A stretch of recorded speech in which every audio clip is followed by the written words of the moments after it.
Evening all. Hey Jason, how you going? Good, thanks. Hey Shirley, you'd changed. Hello, John.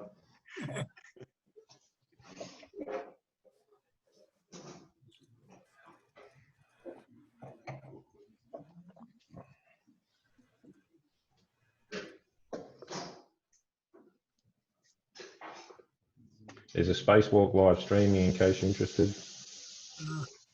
Really? Cool. It's like slow TV, but you know, without the train tracks and stuff. No, actually, slow TV is watching a recording of this that goes for 2.5 hours. That's slow TV. It's like you know what happens next. You've seen it.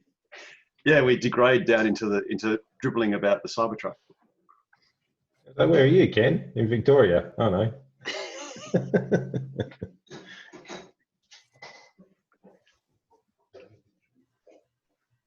I'm just hiding my messy bedroom, you know. I was going to do that too because the babies are doing the dishes and stuff, and there was jocks hanging on the back of chairs, but I've realigned my camera. I've got to say those headphones. It's not too bad. Oh, yes. Yeah, look. Mine's worse than that. Look like the Nova boy. Oh, shut up, Tim. Hang on, full noise cancel.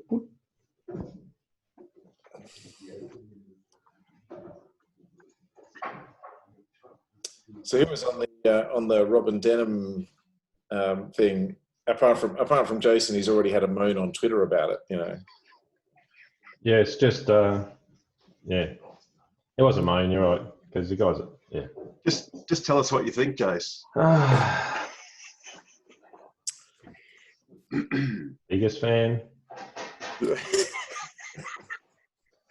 Hey, feel free to criticise me anytime you like. It's all good. Ken? Hey, don't worry. I got a meeting with Bill Johnston on Friday at 11:30. I'll be moaning at him as well.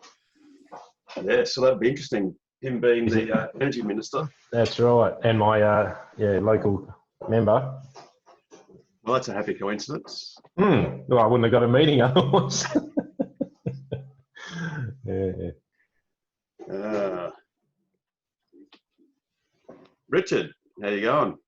Hello, mate. I'm very good. And yourself? In the car again. Awesome. Nice work. Surely am. Well, Emma's watching TV, and it's so nice and warm out here with 25 degrees, and I'm in the car, so you know.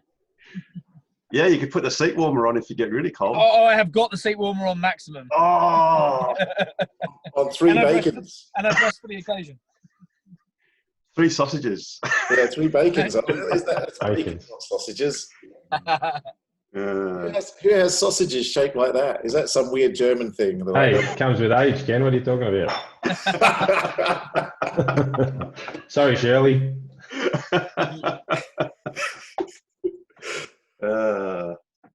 Pete, how you going? And Peter. Hello, Harold. How are you? Good, Hey, good. Joe. Hello. Can you hear me? Full screen. Oh, g'day, Pete. G'day, Jace. How are you? Good, thank you. All right, well, we might as well begin this session with a question. So who's got one? Actually, that was the first question. So who's got the next one? I've got a question for you, and I'm new. So I pick up my long range on Friday, this coming Friday. Congratulations. What do I need to know? What? Your local member's number. Yeah, he started with the easy question. Okay, so long range model 3? Yeah. Awesome, awesome. So is Harry dropping it off to you, delivering it to you, or are you going to pick it up? We're going to pick it up from Deadlands, wherever it is. Yeah. Oh, nice. Awesome, awesome.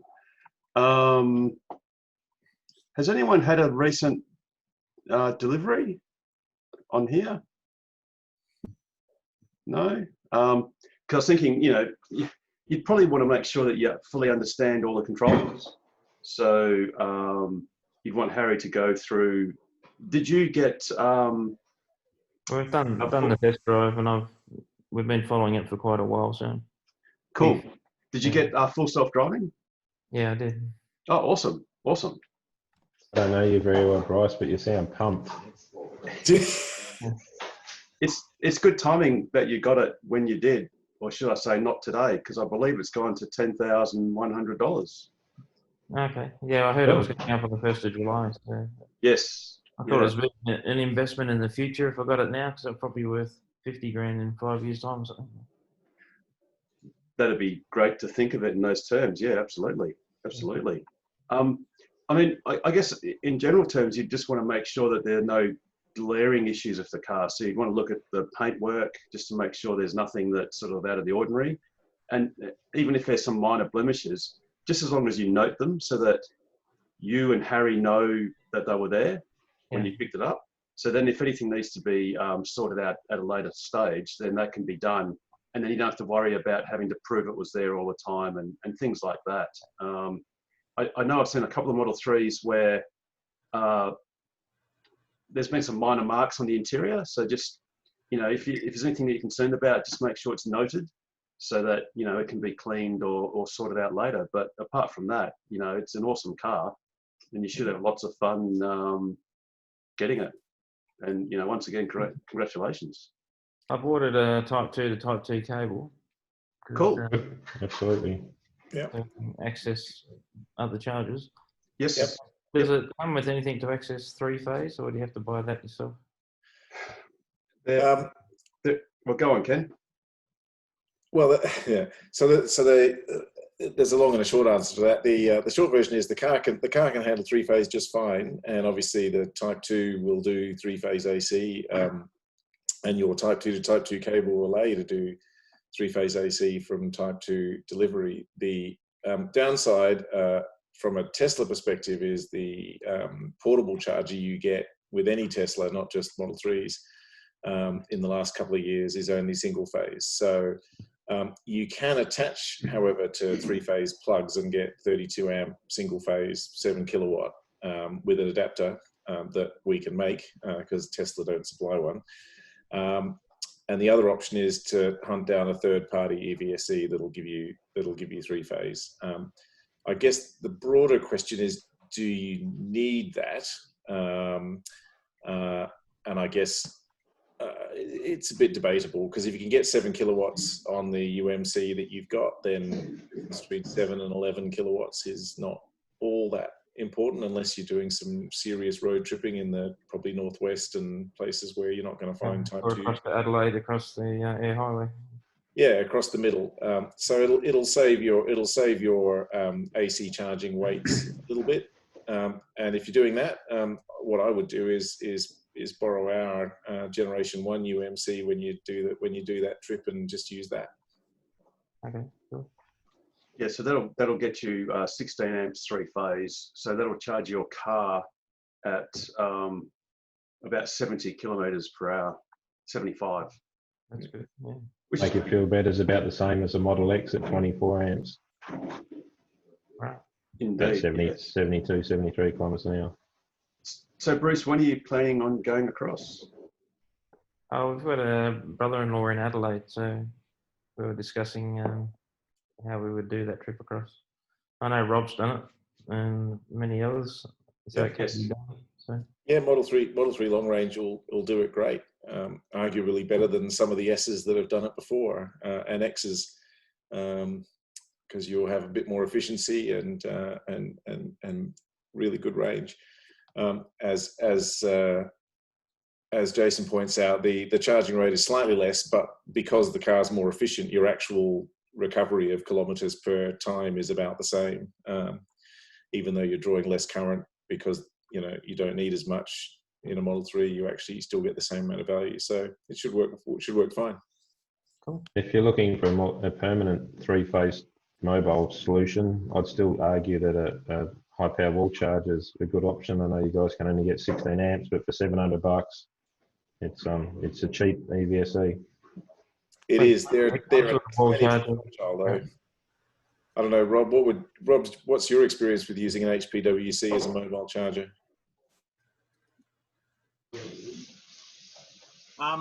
They work very well, but you've got to bear in mind that they're going to break eventually when you make them portable. So there's actually one on Tesla Motors Club for $350 at the moment, in the box still. It'd be silly not to get it. It comes with a wall charger in the boot, apparently. It does. Yes. Yeah. Yeah. So you can use that one. So is this a different one you're talking about? It's the same. It's the same thing, exactly the same. So what Rob did, was it Halls Creek, Rob, or was it Fitzroy Crossing? Fitzroy Crossing, it finally packed in. Which was unfortunate because that was his only means of getting basically 32 amps 3-phase into his car, which could charge at 100 k's an hour. And then he had to rely on a secondary charger instead, which wasn't as efficient. Yeah, but if you've got the HPWC and the UMC with a 32 amp tail, then you're kind of covered. You've got a fallback. But yeah, I mean, it's certainly an option for a more permanent thing. But I mean, it probably makes more sense to permanently mount that somewhere in your house. And but as Rob suggested, they do come on the secondhand market every now and again. People sell them on. Has anyone got a guide for because I've actually got one that I bought a couple of years ago. For about $350 when it came up, but I haven't actually cabled it up yet. I just wondered if we had there was an You mean instruction manual? An Installation manual. Yeah, I've got that, Richard. Actually, we might be able to put that up on the website. It's on the website. Is it? I didn't know that. Okay. I'll find you a URL and stick it in the chat. Hang on, give me 2 seconds. Brilliant. I'll find it now. Thanks, guys. So, Richard, are you just talking about putting a 32 amp plug on it? Is that what you meant? I'm talking about using it as a 32 amp 3-phase portable charger. Yes. So you want to know what pins go in L1, L2, L3 to put Correct, a 32 amp plug on it, as opposed to the instructions for the device. Yep. No, I'm all right with that. Yes. Oh, well, in that case, it's self-evident because it's actually it's marked on the charger itself on the terminals. It just says literally, I'm pretty sure it says L1, L2, 3, N, and E. So, yeah, okay. And the back, when you open up any 32 amp 3-phase plug, the back of the socket, the plug will also have the L1, L2, L3. So you can look at the color and just follow it through. Sure. And unlike Rob, I've used mine quite a lot. I've got one in the garage that I can take on and off, and I've taken the skin off the front of it so it doesn't get scratched, and I hump it up and down to Denmark, and it's been to Karratha. Yeah, I borrowed Rob and Robin's one when we went down to Esperance and back. Yeah, it was great. I've taken the silver cover off the front of it, just that one screw down the bottom, and then they get scratched. Yeah, I'll probably put it in like a watertight case and everything. So it literally doesn't need to be. I've got my Elon. Mine lives out in the rain all the time. Yeah, yeah, right, okay. The other thing you can do, Bruce, too, if you're going to Adelaide, is borrow. You got long range, so you can borrow our spare tire. So we've got a spare tire jack and a wheel brace that you can borrow as well. Actually, I saw that on the forum that was on there. Yeah. Yes. So that's always useful to drag a spare around that you hopefully won't need, but gives you a little bit of extra sense of security. Yeah, I suppose it depends on when they open up the borders. Indeed. Yes. Yeah. Well, that's a question no one knows. But yeah, we're looking at next school holidays, not this one, but the end of next school term. Yeah, cool. It may not be open by then. Excellent. Well, if you look at Rob, did you go clockwise or anti-clockwise? Clockwise. Oh, right. Okay. Same as you did. Yeah. Who was that Tesla, Ken? The Model 3 that went anti-clockwise? JP, John Paul? JP Tesla, yeah. Yeah. So what we'll do, we might post up something on the website that's got at least some of the Twitter handles or blogs or whatever of people who have done it. So then, I mean, I've done it, but I've done it in the reverse direction. So you'd have to just look at my tweets and go backwards to see, where the charges and stuff. I presume you've got PlugShare installed on your phone? Yeah, I've got PlugShare. Yeah, cool. And just make sure that you apply the correct filters for your car as it is now. So in that case, it would be, well, at the moment, it would be Type 2, Tesla, supercharger, the Caravan main socket, and 10 amps. But I mean, 10 amps is sort of pointless because Last resort. it's basically pointless.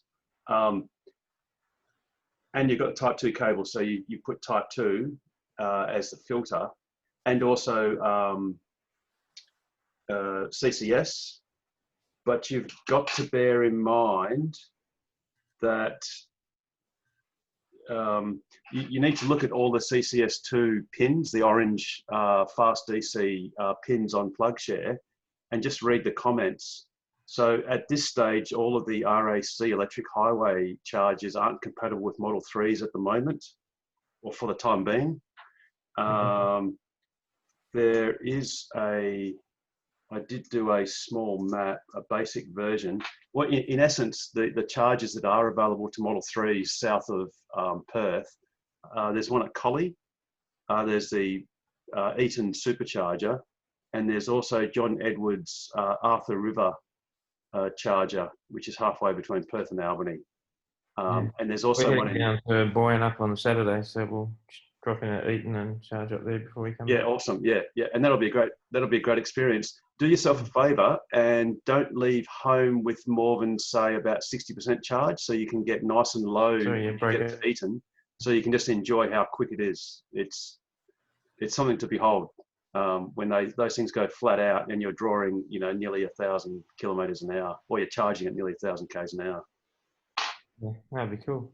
Looking forward to it. Just a tip, before you get to Eaton, make sure you put it into your maps, and that way your battery will start to Preconditioned. warm up, and that way you'll get a quicker charge when you eventually connect. Yeah, no problem. Yeah, that's a great tip actually, because in the morning, if your car's outside or even in the garage, you'll get quite cool. And when your battery pack's less than about 18 degrees, you have restricted charging on it. So yeah, that's actually a good pro tip too. So the first time I charge it up at home, and we're leaving on the next morning, so should I do it to 100% for the first time? No. The ideal, if you look on, once you get your car, you'll see there's a slider to change the charge percentage for it to top out at. Up to 80%, and then it's got trip if you go. Yeah, exactly. So you've got there's trip and the other thing. What were the other dials, guys? Trip and daily. Yeah, on the scale. Anyway, the last two notches. So basically, the halfway. Well, the first notch is 50%, and it goes up in 10% increments up to 100%. So generally, around town, you shouldn't charge your car at much more than 90% in general. No, it's the other one. It says that it disappears. It's daily. Oh, daily. Sorry, that's what it is. Yes, it's daily. Yeah, daily to yes, 90. So daily and trip. Yes. Yeah. Sorry. Yeah. So generally, you shouldn't charge your car regularly more than 90%. And in fact, if you're driving around town, there's really no need to. 80 is good for commute. And in fact, yeah, you're right, Ken. 80 is probably even more preferable as a safe everyday sort of thing to be able to do. But there's absolutely nothing wrong if you're on a long trip to charge to 100%. But the ideal way to do that is overnight, just leave it to your regular 80, 90%. And then in the morning when you're leaving, about an hour before you want to go, just flick the slider while you're still plugged in. Flick the slider on the car or on your My Tesla app. The Tesla app to 100%, and then just wait for the next half hour. You don't need to bother to wait for it to click over to literally 100%, because the last 1% takes sort of 10 minutes, and the last or 15 minutes, and the last sort of percent before that takes another 10 minutes. So it's really not worth doing the full 100, but just take it up to 95, 98%, and then it's better for the car if you then start driving fairly soon afterwards. So don't let it fester for hours on end, but just sort of basically let it get to whatever you want and then just take off and drive. But it's perfectly safe. It's just don't let it stay like that for any long period of time. I'm assuming my 620 kilometre range is really 500 or something. Yes. Unless, well, unless you do the whole drive at 90 kilometers an hour. Okay. yes. Nothing wrong with that. Sorry, Jace? There's nothing wrong with that. Nothing No, wrong with that. not at all. So yeah, Whatever it takes. so to answer your question, yeah, if you drive at the speed limit, yeah, you'll lose a solid kind of 20% off the WLTP NEDC range. But if you drive at 90, you'll get pretty close. Okay. So if you've got some longer runs to do, and it's one of those things where you can kind of do the maths and go, is it going to be quicker for me to drive at 90 and miss a stop, or drive at 110, 115 and you know stop for a couple of hours for a piss and a pie, you know? But that's the joy. All right, cool.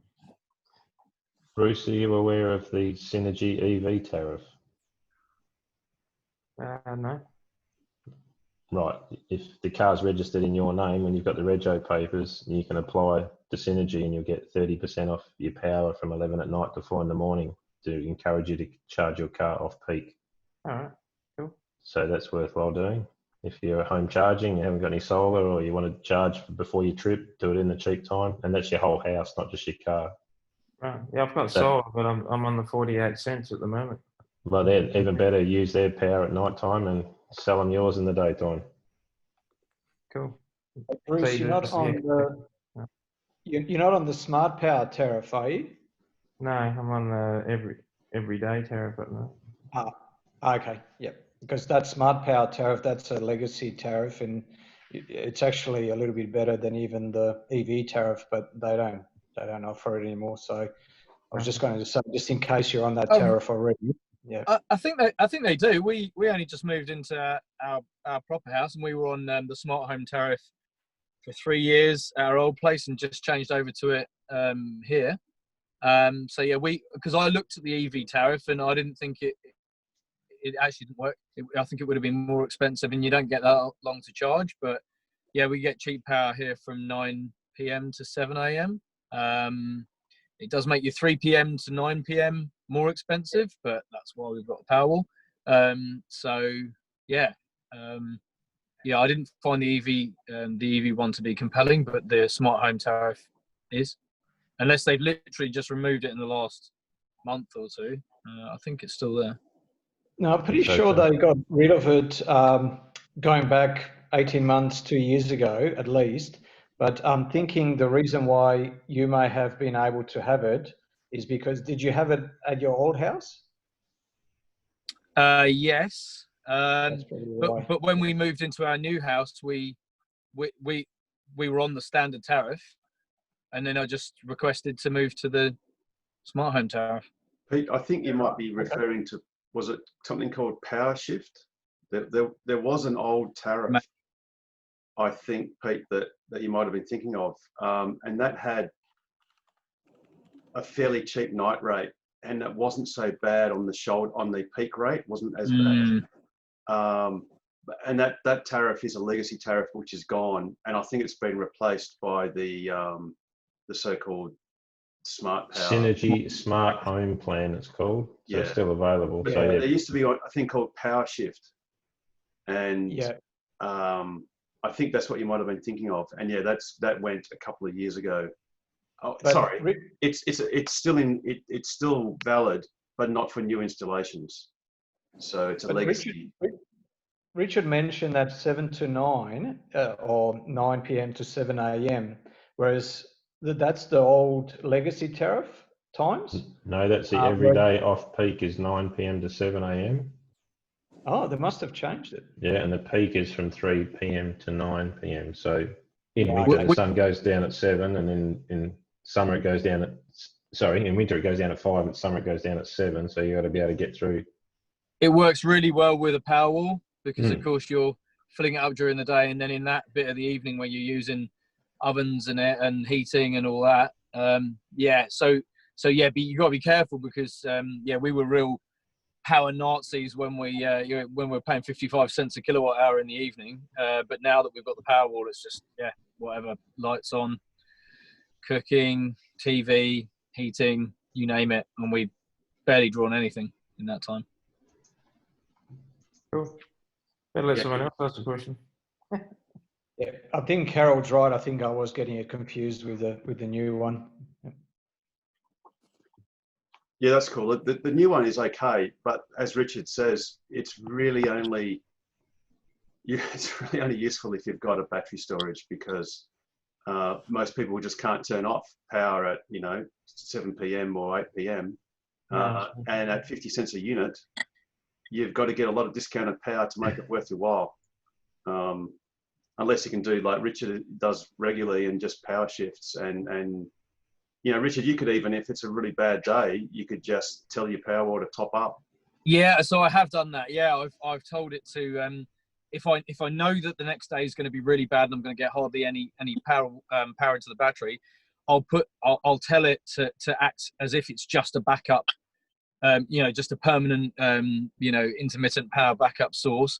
Yep. It then charges off the grid at 15 cents a kilowatt hour, and then we go through the day of 26 cents a kilowatt hour, and then the evening of 55 cents a kilowatt hour, and then and then get through to the evening. So, and what I do with the car now is that I set it so that it charges from 9 p.m. when we get the cheaper power anyway. But what it will do, of course, is it will first use whatever's in the battery. So even though I am actually drawing, off of, in the cheap time, it will use the battery first, which may actually end up filling up the car from whatever I've used during the day. And then, and then we could, in theory, still get through to the morning on the battery. You lose a little bit in the conversion losses between, storing it in the AC Powerwall and all that, and then back again to the car. But yeah, it's pretty good. Cool. Yeah, I don't have a Powerwall, but that's on the wish list. Yeah. Do you have 3-phase or single phase, Bruce? Only single phase. Oh, well, Powerwall will be easy for you then. Very easy. There are other options. As much as I love Powerwall, there's no 3-phase Powerwall, Bruce, at the moment. So I've just gone with a 10 kilowatt hour BYD battery, and today was a pretty average day. Can you see my share screen? Is that working? Yes. Yeah, so with an hour to go till the 9 o'clock, I've still got 5 kilowatt hours left. Best part. And more importantly, I gave Synergy bugger all today because I get nothing for it, because I've got more than 5 kilowatts of inverter. So they got no feed-in tariff. Nice. Which would be nice if Tesla did the dynamic charging stuff, or let me change the charge current by the app, but that's another wish list thing. Yeah, well, my solar and inverter's 10 years old coming up in February, and it's taking up a lot of real estate for the amount of power it puts out. So I'm looking at getting a whole new system put in. You've got a lot of panels up there. It's grown a little bit since then as well. There's this guy that keeps flying his drone over my house from like 3 k's away. Jesus. Can he fly it without hitting someone? Oh, Fortunately, it's autonomous practically. Uh, Yeah. That's an in-joke that only a few of us in this board understand right this moment. Yeah. You keep it that way, huh? Like most solar enthusiasts, I've got a little bit of non-approved solar, but I've just built a new pergola and moved a few things around. So I think there's 74 panels in total now, about 23 kilowatts. So a day like today, it's borderline with 10 kilowatts of inverter to run your house and charge your car. You just about run the street. Yeah, well, Huge. yeah, but that's if you want to run a car and run your house, that's sort of where you need to be. Cars Yeah, are thirsty. Mm. And the main thing is to keep the solar to yourself, so you're not actually adversely affecting the grid. That's the ideal. That's the nirvana, is bigger battery. I'm having shit Keep it to fights yourself. with having shit fights with our treasurer on Twitter. Yeah. Well, at the moment, I try and pump as much in the grid as I can get, because I get 48 cents. Of course, and that's why the EV tariff or the EV tariff would be better for you. That you just charge your car at night time for those 5 hours and buy it back at 30% discount off the normal rate. compared to what you're getting 47 or 42 cents. 48. I think. There you go. Yeah, and you'll only be paying 20 to buy it back. Yeah. So when do you come off that tariff? When does that finish? Next February. Right. Cool. That'll be 10 years. So then you'll be up. Is that how many kilowatts do you have? That's only 3 kilowatt. That was 8,500 back then. Yeah. Yeah, I've got one just the same. Well, now you can get a 6.6 for 3,200 installed. Yeah. Yeah. That was a bargain. I paid almost 30 grand for mine, but that was about 10 years ago too. But that was a 6.5 kilowatt, 6.5 on 5. Well, I was just doing the maths before with Fran. We've done 87,000 Ks in our Model X in 3 years. And if I'd done that in a Land Cruiser, it would have been about 18,000 bucks of diesel and 8 services. So about 20 grand. And I think we've spent about 22 on the solar and the batteries. So it's essentially paid for itself in 3 years. Perfect. Yeah, it's a good deal. So can I butt in here and ask a couple of questions? It's Martina here with a Absolutely. 3-month-old standard, SR Plus. shopping trolley M3, 1 motor, low range or whatever you call it. Several questions. Harold, I'd like to buy one of those cables that you had at the Floreat Beach meet. Oh, yes. Yes. Yeah. Okay. I did send you a PM, but I don't think you've seen it. No. Yeah. Okay, what I'll do, Martin, is I'll give you a call tomorrow if you like. I can give you my phone number. If you put it on the, did you put it when you joined TOCWA on the membership form? Oh, probably. Probably. If not, I'll just email you if it's not there. Okay, But I'll ring you if it is, and email you if it's not. Okay. So yeah, that's cool. So yeah. Yeah. So I just want to have that freedom of being able to be certain if I'm going to a S2, is that the right term? Type 2. Plug? Yes. Yes. Type 2 plug that I can, nothing's going to be broken and I can just plug it in. Yeah. Yeah, absolutely. The next. Sorry, I was just going to say on PlugShare, if you just on the filter, you'll see it's actually just says Type 2. So then you'll know.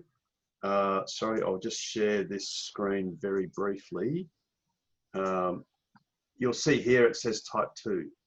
So they are generally what are called untethered units. So that needs the Type 2 cable. If you have your filter on Tesla, they will be destination chargers which don't need any cable of any sort, but it's the Type 2s that do. So when you do filter, that's what you're looking for. But it's always good to actually click on any. And that's what I'll need the. That's when you need the cable. Yes. Yep.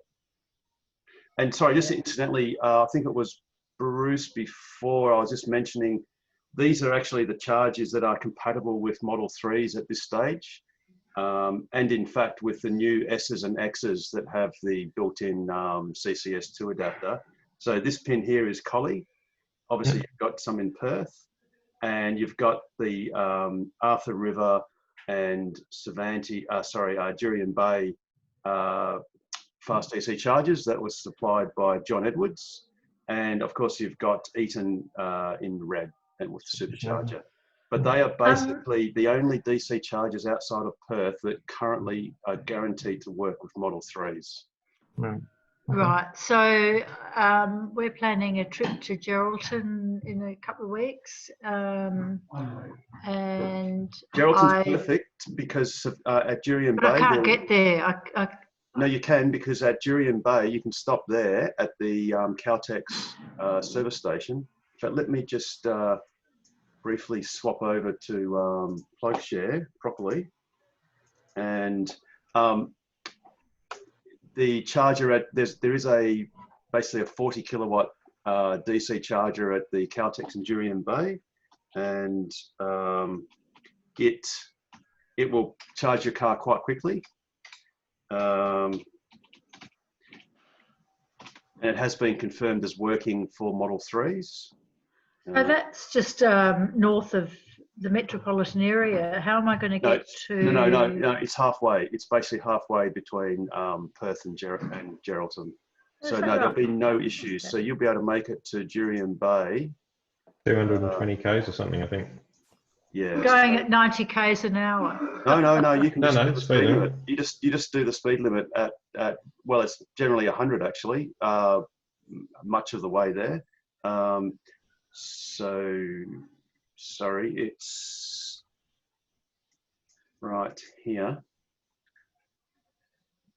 It's 60 cents a kilowatt hour. Yep. It's a 40 kilowatt, and well, the comments are all there. You can read that at your leisure. But basically, we've had it confirmed by Bill Sinclair on the 1st of July, Model 3. That's you know, today. charge first time 27 to 90% while watching Netflix. So with your shopping trolley Model 3, you can watch Netflix and relax while you're charging. Okay. Yeah. Now, when you're actually in Geraldton, depending on where you're staying, there are... Yeah, I don't think I'll have a problem there. I've had a look and also you don't have the distances to worry about, and I'll be able to charge at night anyway. Yeah, absolutely. So Yeah. you've basically got the Gerald Apartment Hotel, Thrilling. Ocean West holiday units. Yep.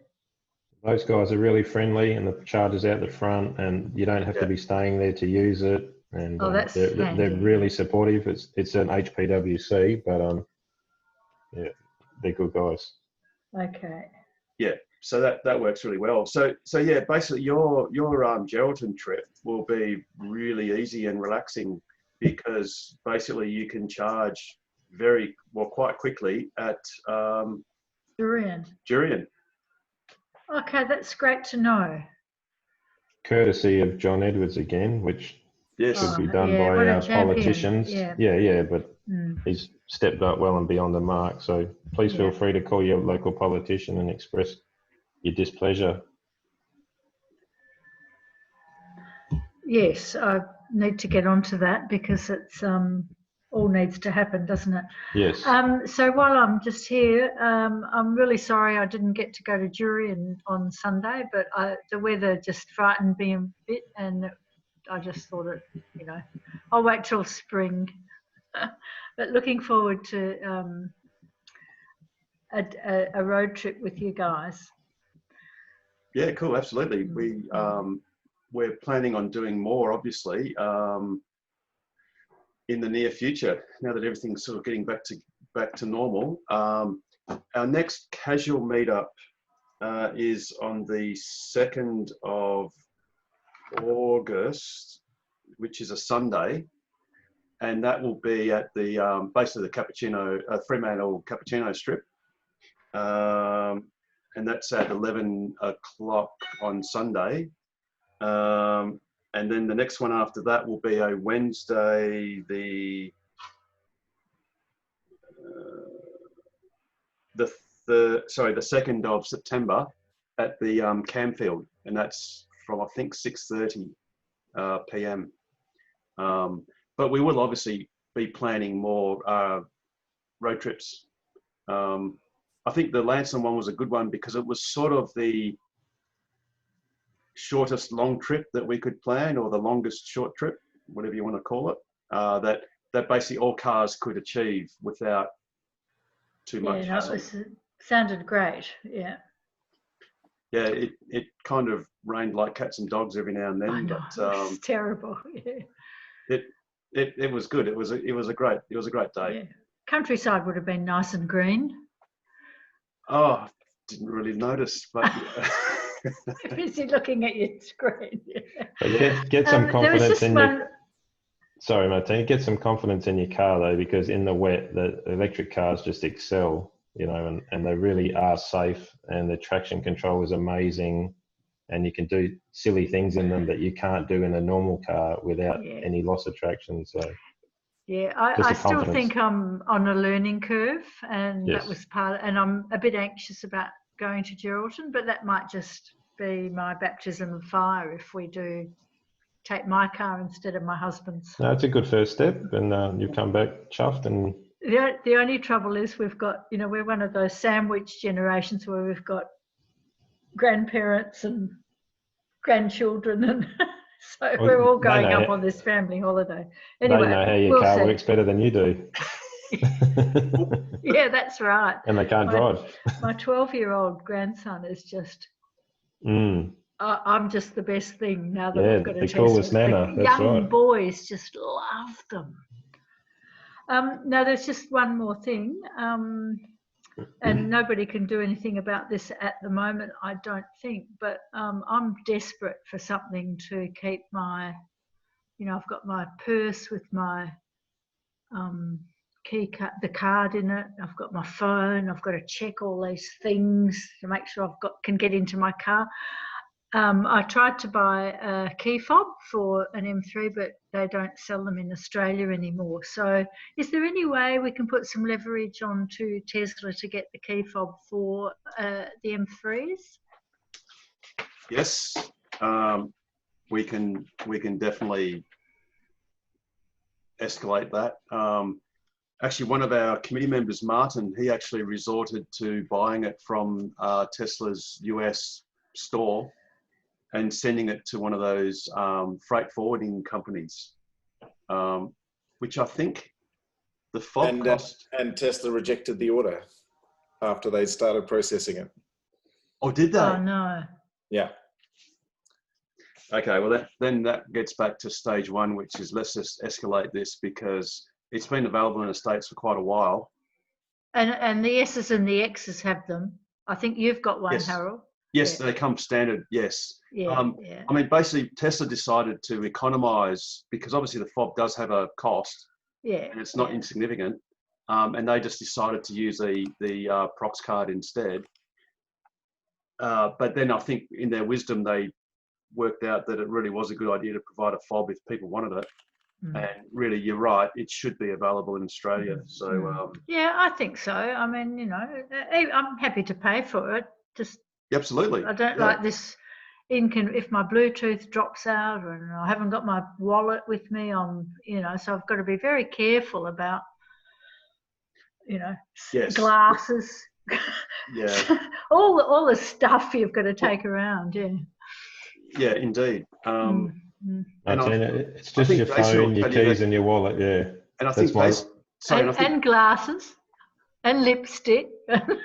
And Jason will tell you that he can buy a SpaceX T-shirt from the online store of SpaceX, a company partly owned by Elon Musk, but you can't buy a Tesla shirt from the same shop or the different shop at Tesla. So, So it's a bit odd, yeah. yeah.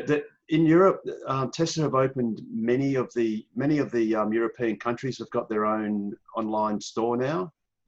So I dare say it's just a matter of time for Tesla to do the same in Australia. But as Robin so eloquently put it today, what are we, only 1 to 2% of the global car market? So that shows you how far down the list of priorities we might be.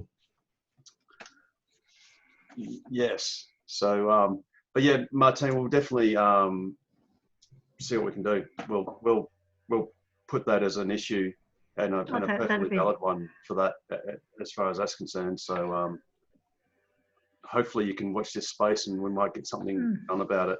I mean, I dare say it would be great if it was just, if there were a few at Netherlands, which would not be unreasonable because they would probably definitely shift them. Absolutely, yeah. Before. Okay, thank had you a very quick much, look, Harold. Yeah, that's cool. No worries, Martina. And Lisa, I'll I'll hear contact you tomorrow about the cable. Yeah. Yes, I will. Yeah, absolutely, absolutely. And like I said, just enjoy this trip to Geraldton because literally the good thing you can do too is you just put in the Jurien Bay, like you bring up PlugShare and you get the Caltex, the pin for the Caltex service station. You can then go and share that with your car. So in your iPhone or Google phone app, the map app, just share it to your car and it'll send that address straight to your car, to the navigation system of your car. if you then click on the energy button, it will show you what it thinks the car will be at once you arrive. So then you can be perfectly relaxed that you'll have probably 100 Ks of range surplus by the time you get to Jurien Bay. And then you can just relax for half an hour charging your car to get to Geraldton. So you've really got no issue with making it all the way to Geraldton, really simply and easily. So, and the other thing too is if for whatever reason, you know, you think you're going to be a little bit low when you're doing the speed limit, for, you know, every 10 kilometers an hour you go slower, you'll get a minimum of 15% more range at each 10 kilometer an hour increment. So if the worst comes to worst, you just slightly slow down and you'll make it easily. Yeah. And your car tells you anyway, so it'll Yes. suggest the speed to go at. But even that's conservative. You'll still make it doing the speed limit more often than not. Yeah. Oh, that's terrific. Very reassuring. Thank you very much. No In worries. fact, Martin, I can't think of anybody here who's actually run out their car stopped. Nope. No. I think No. you all make sure you don't do that. No, but some of us have been on some pretty good trips and it just doesn't happen. You just go slower and you'll get there. Yeah, Martina, I've done 471 kilometers in a car which, when it was brand new, claimed it could do about 380. So you just slow down and you'll always make it. So yeah, there's no issue, and it's great fun, and it'll give you that confidence that perhaps another time you might go to Ningaloo or Shark Bay, you know, and it can be done. Okay. So pair my phone with the charger at Jurien and then check energy. Is that right? Is that what you said? Or maybe I'll contact you later and get better details. Yeah, no, for Jurien, no, what you can do is you can just navigate. You can, when you look up PlugShare, in fact, there is actually if you look at our website, so you look up tokwa.org.au, if you just look up the posts a few days ago, there are a series of pro tips, and they're also in our YouTube channel. So if you just search Tokwa in YouTube, there'll be a few pro tip videos, very brief ones, like less than a minute. And it just describes how you can basically use, if you've got an iPhone, you can use Apple Maps, or you can use the Google Maps to look up any address, and then you can just share it with your car. So because you've got the Tesla app installed on your phone, it'll come up as a recipient for things to be shared to, and you just select. So sharing that address with the car when I look it up. And you can also do that if you have a calendar. In fact, in your car, I don't know if you realise this, if you've set Probably not. When you've paired your phone, you just got to make sure that it shares the calendar and the contacts. So what happens is if you have an appointment that you've put into your smartphone. Oh yeah, I've got all. Yeah, I've done that. Yeah. Yeah. In the morning, and I think you can set this on your car as well, to be either all day or just in the morning, or it might be in the morning and in the evening. It will pop up any relevant calendar entries, appointments for the day. And if you've put an address for that appointment and it's nearly that time of day when that appointment's going to be coming up, the car will automatically navigate to it. It'll actually extract the address and suggest that as a destination and automatically navigate to it.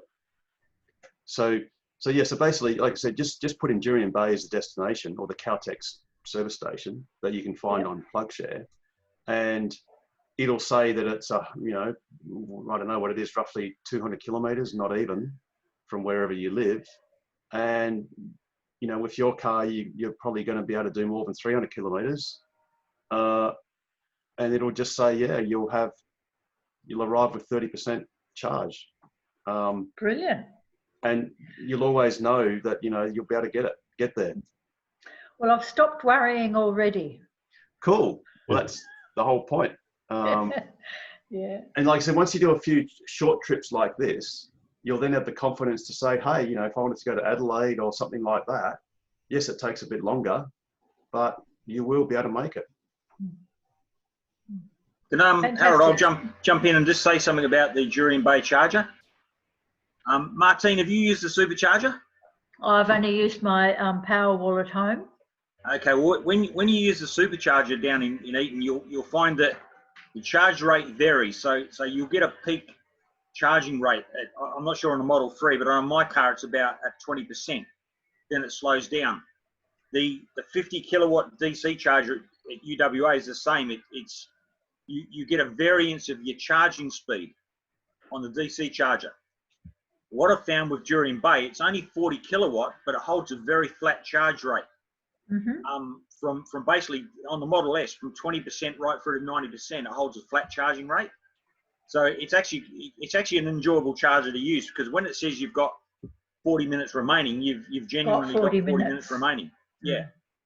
So that's one good thing about that charger. Even though 40 kilowatts doesn't sound much, it is very handy.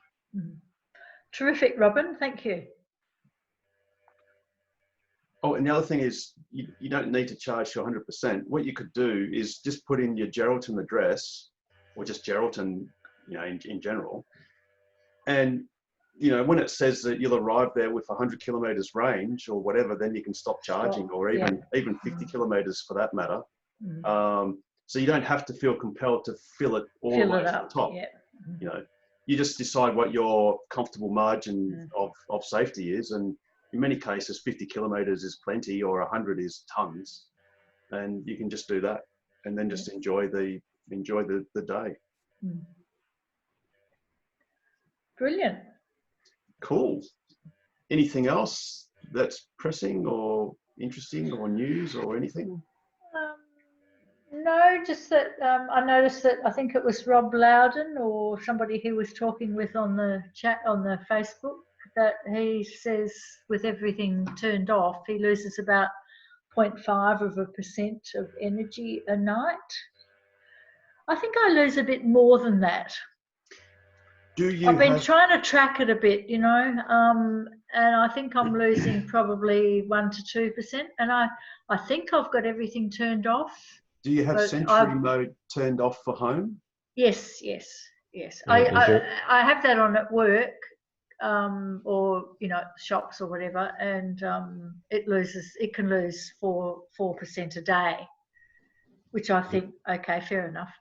I'll just factor that in, but I think I'm probably, may not be, but I think I'm probably losing a bit more overnight than I should be. And I wondered if I've got my acceleration on chill, I check my climates off, I check sentries off, I turn my Wi-Fi off, I turn whatever off I can. Might I be missing something? Is your car parked inside or outside? It's inside in the garage. Right. No, am I going around? I mean, 1% is probably, might rounding numbers up, it might be about 0.5%. 4 or 5 kilometres, or are you running with your car in percent or kilometres? Well, I've been switching, just checking both of them to see how much a percent of range is, and it's about 5 kilometres. So my car parks outside all the time, and this time of the year, I can lose anywhere between 1 or 2 or to 8 or 9 kilometres overnight, and then I actually get restricted regen in the morning because my battery's, like Harold said before, is 17 degrees. Yeah. So I'm probably doing all right. Okay. Well, I'll put that one aside and won't worry about that anymore.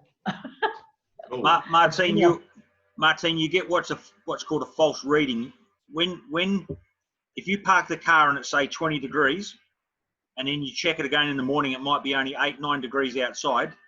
It's a false reading. You've lost. It appears you've lost battery percentage because the battery is colder.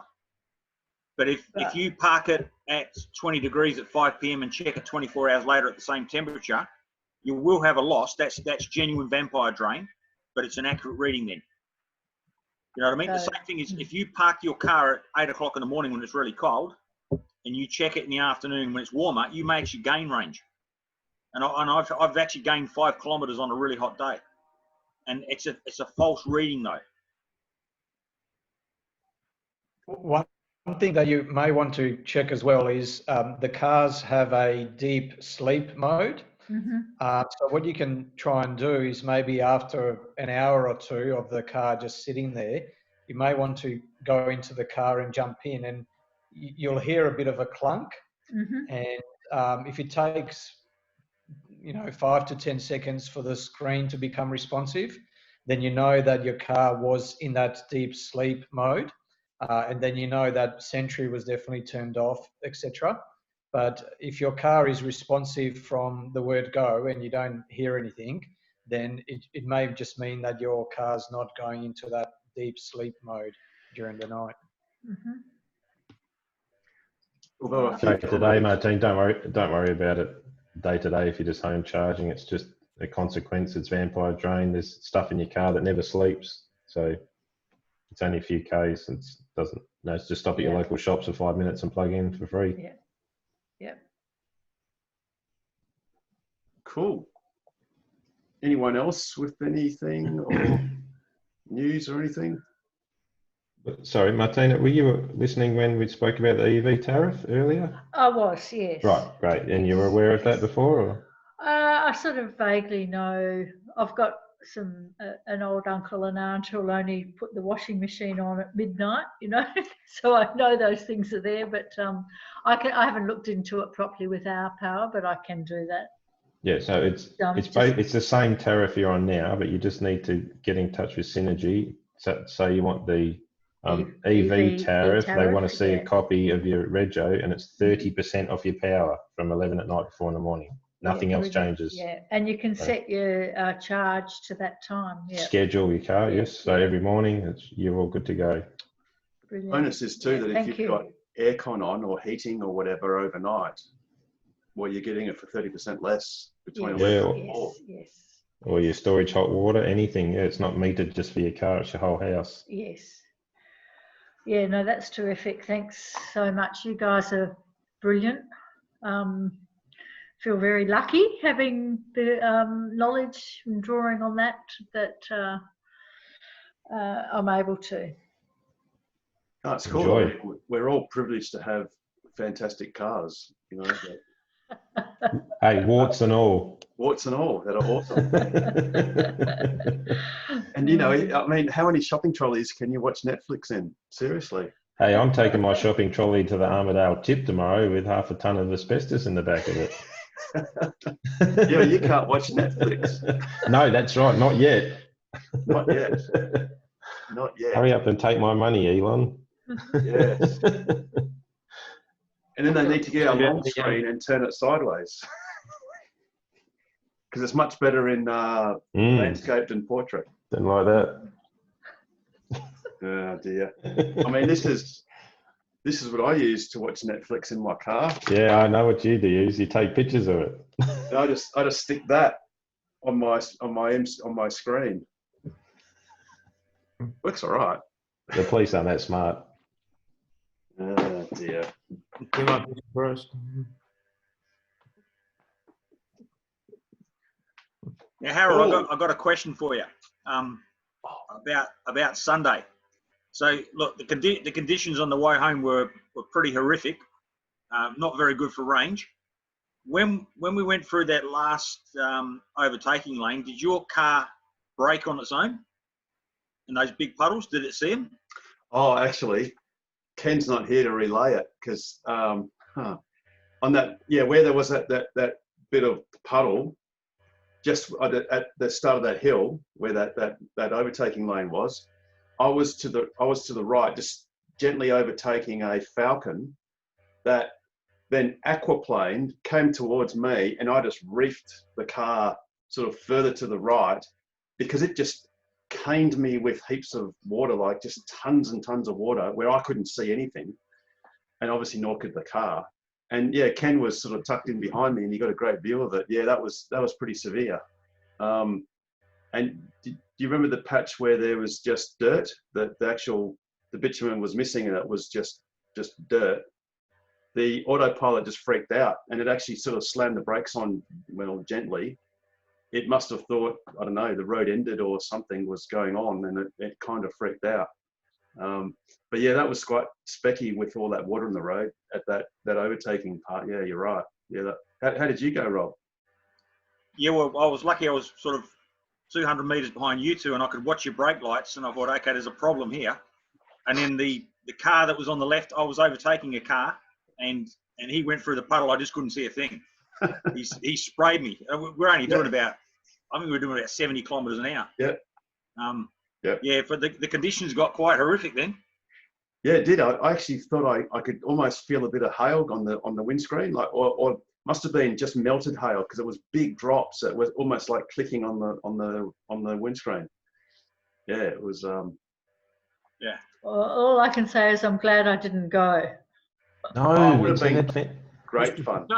And Martina, to put that in contrast, on Saturday morning I was taking my P-plate driver kid up through Chittering and 2J, and there was kangaroos and fog, and we were in the Hyundai Getz, and I wasn't driving. I'm still here.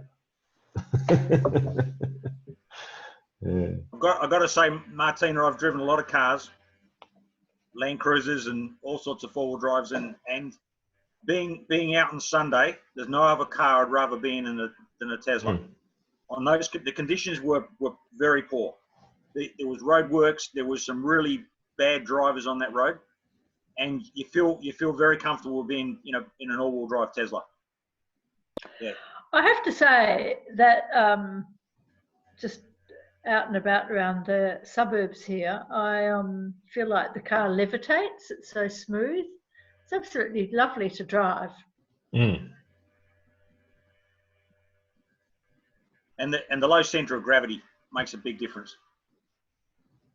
Yeah, and I'm a strong advocate in extra driving training. So if you haven't done a defensive driving course, I put my young fella through one after he got off his P's, and I've done quite a lot of extra driving training through my work and my career. Every bit helps. You know, it's just confidence building, and yeah, you're in the best car. Ask Santa for a driver training, defensive driving course or something. It's worthwhile. That's a point. Mm. Maybe we could arrange it in the club. Yeah, group discount or something. Yeah, maybe we could do that. Mm. Yeah. What about you, John? How did you go? Me? Went well. But Sunday, I didn't have any of the problems you guys had coming home. It was very bad visibility, but we made it home with 50 k's range left, which I thought that was pretty good. I thought it was cutting it a bit fine actually, but yeah, we left about 45 minutes after you did. Yeah. And the visibility got poor, and the rain got worse, and there was just a few drivers on the road that they were sitting at 90 in the 100 zone, and as soon as you got to the overtaking lane, you guess what they did? Sped up. They sped up. It like one Hyundai, he sped up to 120 in the overtaking lane, and I'm like, all I could think of was he did it deliberately. Yeah, probably. So if I try to go past him, I'll probably get a ticket. Yeah. Well, did anyone get caught at that camera on the bridge? We won't find out for a couple of weeks. Because Which camera? Where was that? Which bridge? There's a bridge about halfway down, and it was in the roadworks where it's supposed to be 80, but I think just there it was 60 for some reason, and everybody went through at 80. Oh, yeah. Sorry, it's that black pole on the left-hand side. Oh, yeah. No, that's been there forever. Yeah. I thought there was 80 there, but I think the camera was probably set to 100, whatever the normal speed limit is. 100. They often don't bother changing it for okay. roadworks. In that case, we're okay then, because I've got a ThinkWare in my car, and it told me the camera was there and the speed limit was 100, but it was 80 all the way along there, and I think there was somebody said it was 60, and they brought it down to 60 for that bridge. It didn't make any sense, but no. I was doing 60, about. There's a T junction there. That's why it was 60. Oh, is it? Yeah. Because I was doing 76. Yeah, cool. There was a question that you asked on that Sunday, Rob, about what happens if you press the reset button on the wall connector, the HPWC, while you're charging, well, I can tell you that nothing happens. It doesn't do anything. So it doesn't stop charging. It doesn't do anything. It just ignores it. So make that of as you will. Well, that's good to know. I think Joe asked that question. Yeah, was it Joe or no? No, it was Damon. I think it was Damon. That's the Damon that lives near me with the red Yes, Model X. yes. Yeah, cool. Yeah. In fact, Damon will be watching this video on YouTube later on because he obviously suffers from insomnia and needs some relaxing, calming words to lull him off to sleep. Dulcet tones. Dulcet tones. Yes. Because I mean, last week's one was 2.5 hours of dulcet tones, which then quickly descended into Cybertruck talk later on.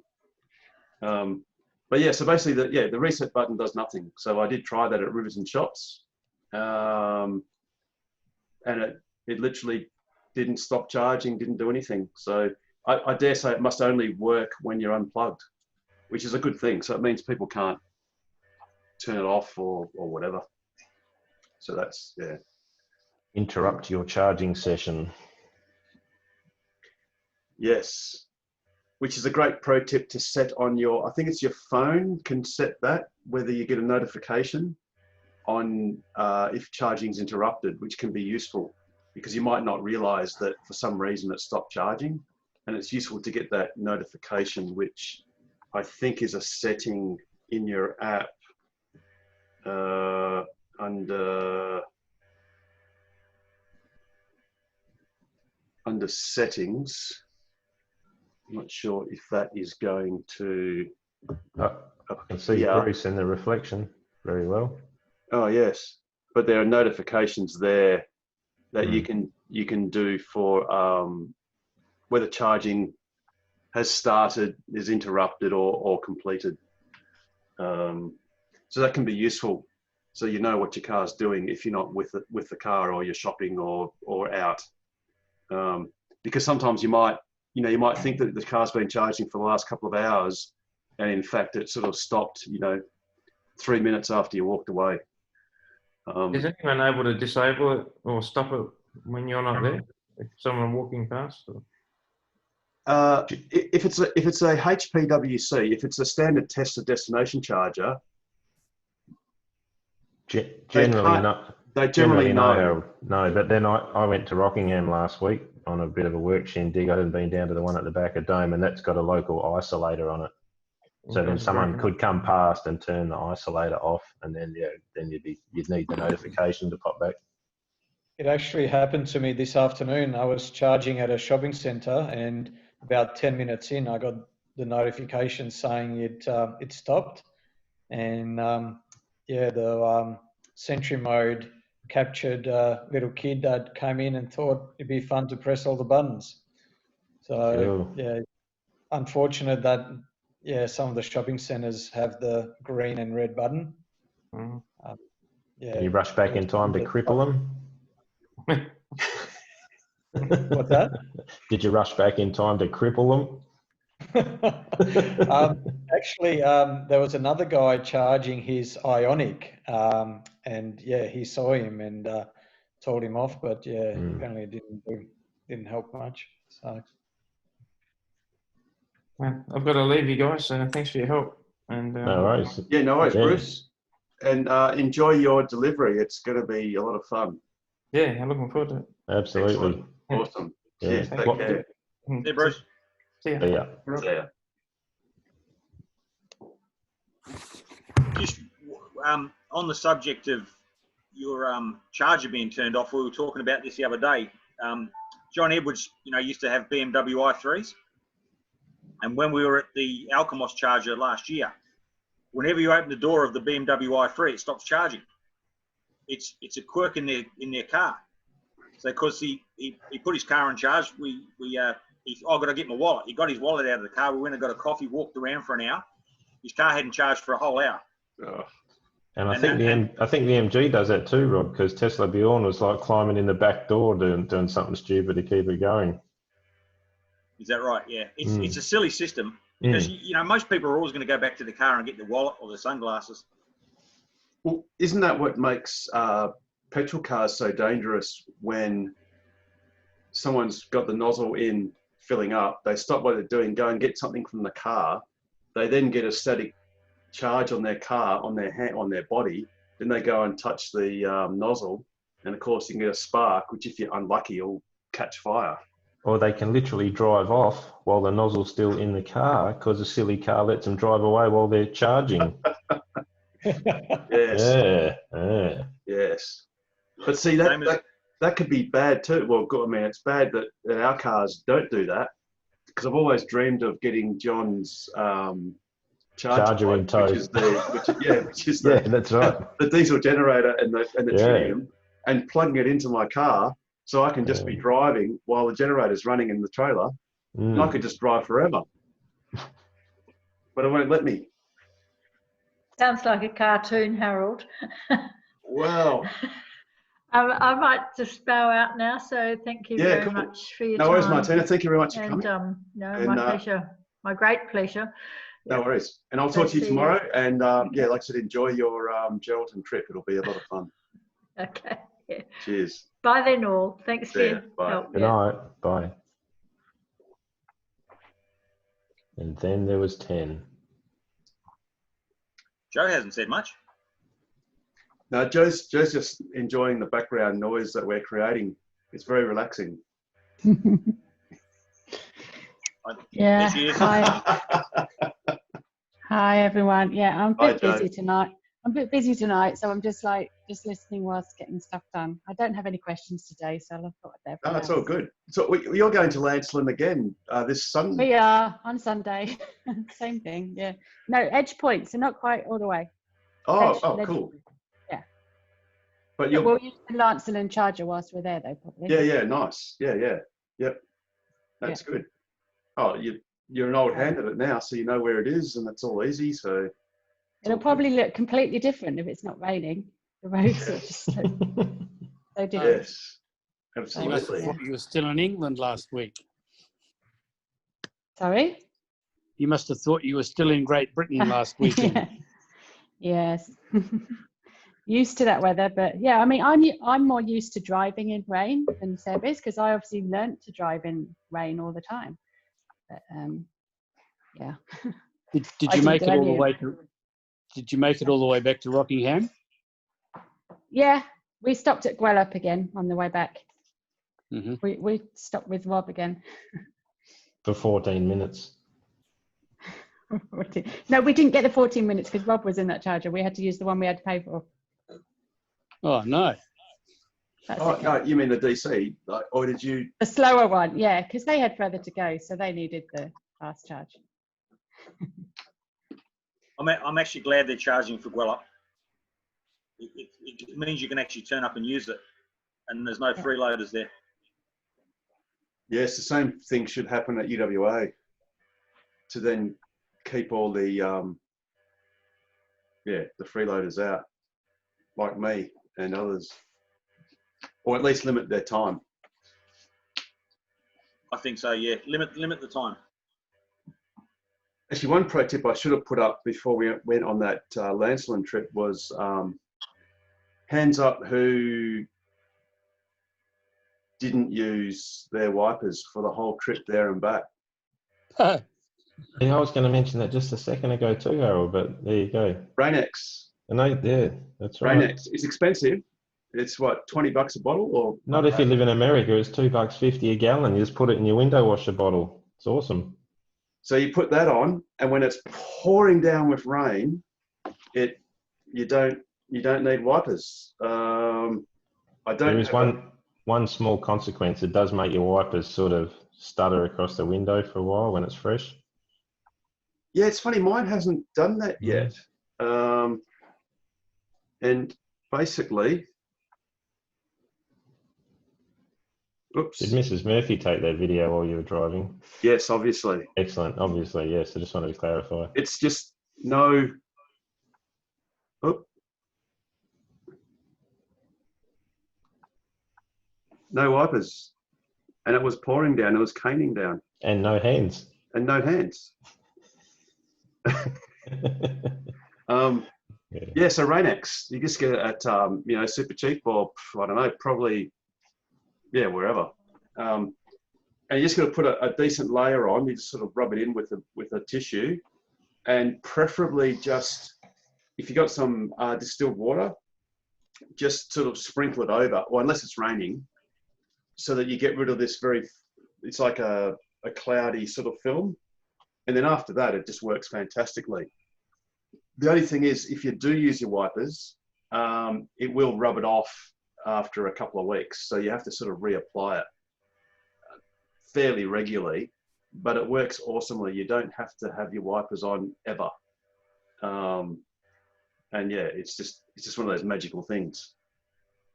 You can actually get Rain-X wipes now, which Yes. you could double up and use on your baby, and then it just slip off that as well.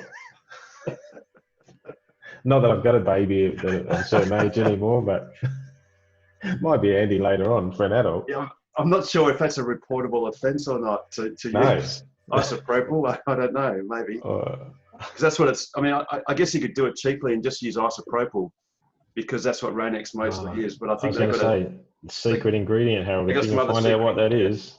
they got Yeah. some other secret sauce. We've got a baby due in the next few days, so I'll tell you. Nice work. I was going to ask you about that before, but I thought you're just enjoying some quiet time in the car. Why spoil it? Yeah, there wouldn't be any chance of that. No. And, you know, Richard, the funny, I still remember this, the day my kid was born. Well, it's 3 days off 20 years ago, was for as long as they're in the tummy, they're still super convenient. I mean, yes, it's not that great dragging a baby in your tummy, everywhere. It's not that comfortable. Yeah. But it's still just the two of you can just go for a drive. It's cool. It's quick. You can just hop in and on the spur of the moment. Yeah. Went for a coffee today. It's very nice. Yep, suck it up. But as soon as, I mean, soak it up. but as soon as the baby's outside the tummy, she is ready to, and I'm like, no, it's fine. I've still got to build the workbench. I've got loads to do on the house. she's thinking fondly of you right now.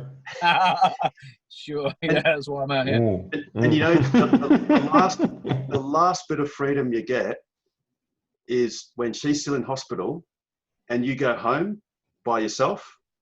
Oh yeah, first couple of nights, and then it's all cool. Like you're kind of like even super chilled. And then when they're home, it's like that's it. It's all. They're called the longest nights because all the other ones are really short after that. Can't wait. Well, I don't know about you guys, but I never forget that before I had kids, if I'd woken up, say at 2 o'clock in the morning, sometimes I found it difficult to go back to sleep because you still you still feel awake and whatever. But once you've had a baby, you are so permanently tired that you could sleep on a freight train, or you could sleep on a diesel. My mum said that. Like Nah, it's all good, Richard. It's all good, mate. I can't wait. No. You haven't put me off. Hey, you can't put them back. They're late now. And you've got Joe mode. You got Joe mode, Yeah, so which you can turn actually, down. funny enough, I did actually try that for a while, but I didn't notice that it really made that much difference. I don't know whether anyone else has. You need kids to make it work properly. It does. Yeah, they've got to feel pressure on the sensors in the back, right? It might. It does it not. It does. Yeah, it's supposed to turn down the notification volume a little bit, but maybe it also only directs it through the front speakers. Maybe. Oh or yeah, possibly. Yeah. Maybe. It's probably like many things. It's probably pretty subtle. Oh, Harold, I'm surprised you haven't tested that while you've been driving around and then jumped into the back. Yeah. Well, the baby seat's in the back. I could put this lip bunny on my steering wheel and weigh it. Yeah. And don't you weigh about the same as a carton of that bloody Corona piss you drink? You hot swap this stuff. It's kind of transparent. Oh, yeah, kind of. Yeah, it's about all it's good for. Looks cool. Yeah. So when's Anna due?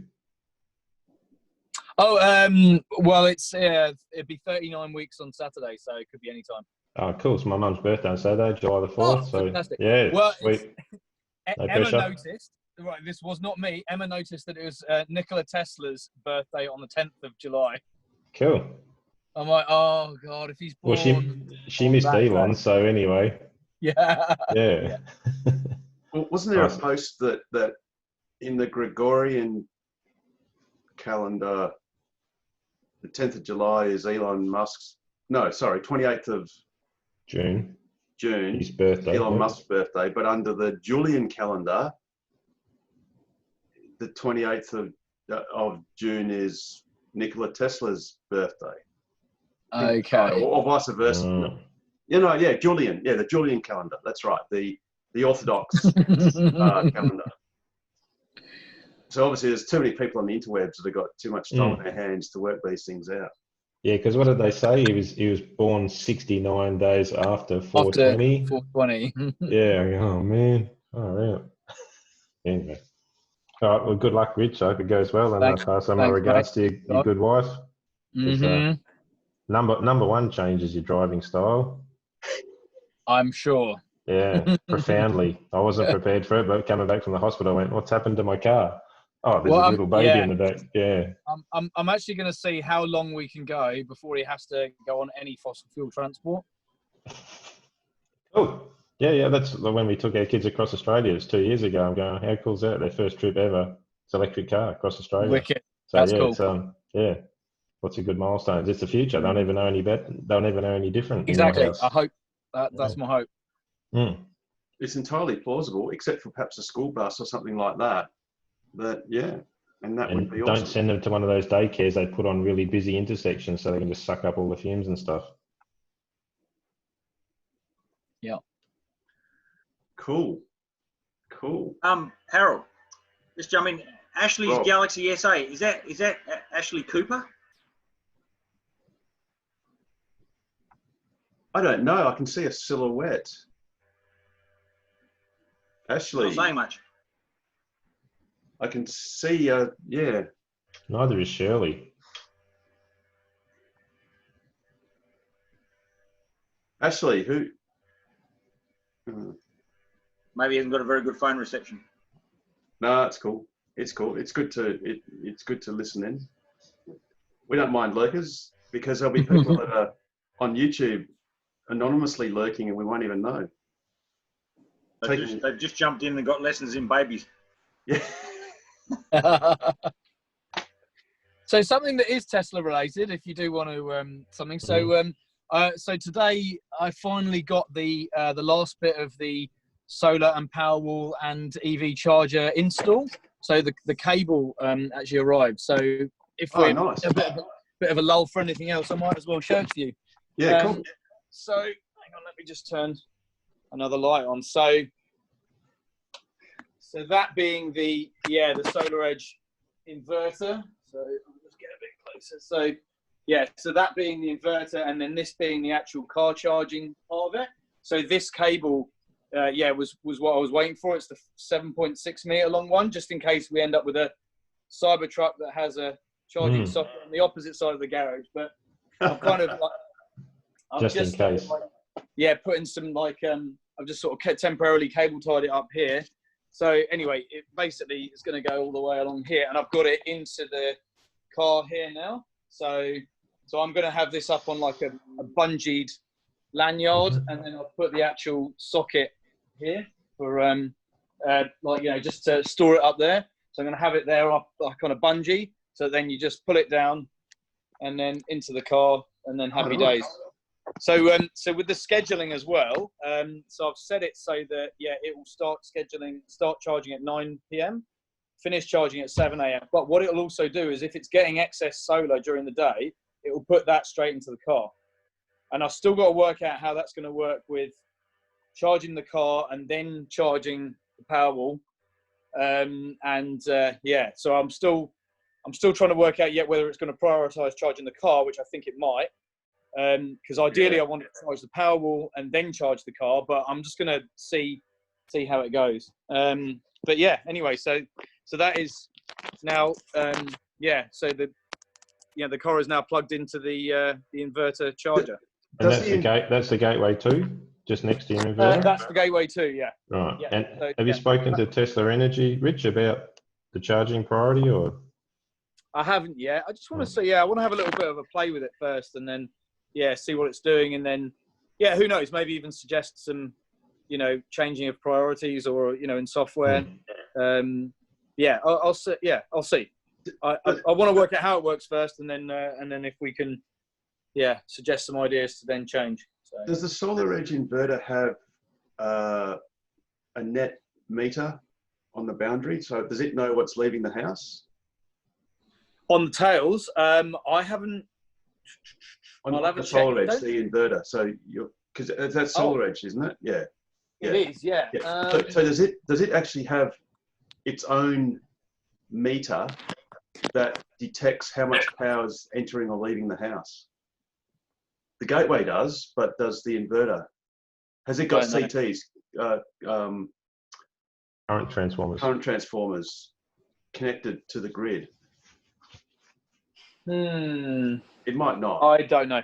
Yeah, cool. Because so the issue is that because the SolarEdge doesn't talk to your Powerwall in any sort of meaningful way.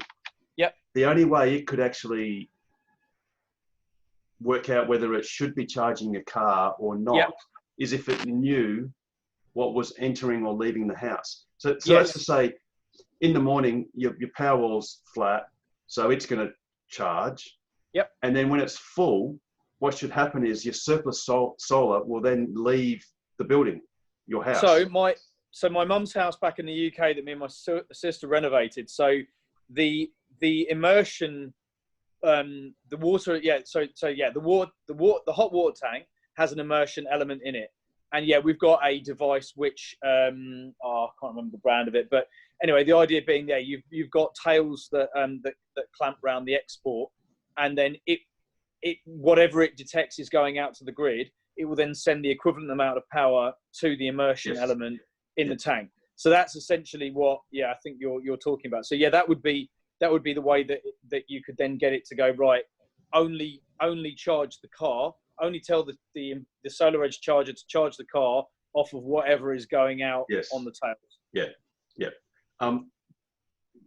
Because at this stage the inverter has no idea, because the inverter is controlling the car charger, because it is the car charger. Yes. It has to know what's leaving or entering the house, unless there was like some high level communication between it and the Powerwall. But unfortunately, there's not. So. I know of, that's the issue. So, for instance, I'm doing an EVSE myself, and it won't care what's connected to like a battery or Powerwall. Yeah. Or whatever. It'll simply just care about if there's energy leaving the house. Yep. It'll redirect it into the car. Yep. And that's all. It won't care what the battery does, because obviously the battery will have to fill up at some stage. And if it doesn't fill up, well, then you shouldn't be charging a car, unless obviously you need to, and then you probably have an override that you can press on your inverter to just charge it anyway. Yeah, sure. Yes. Yeah. Yeah, true. Yeah. That's pretty cool. Yeah, cool. But you definitely don't want to have your car gobbling up precious energy before your Powerwalls. No, and I'm going to probably have to, and if it is going to do that, then I'll probably have to kind of do a version of what I'm doing now, where I'm just going to just manually. So like overnight, just because we were connected on a 10 amp socket, I was just manually saying, right, put another 10% in the car, 10% whatever overnight.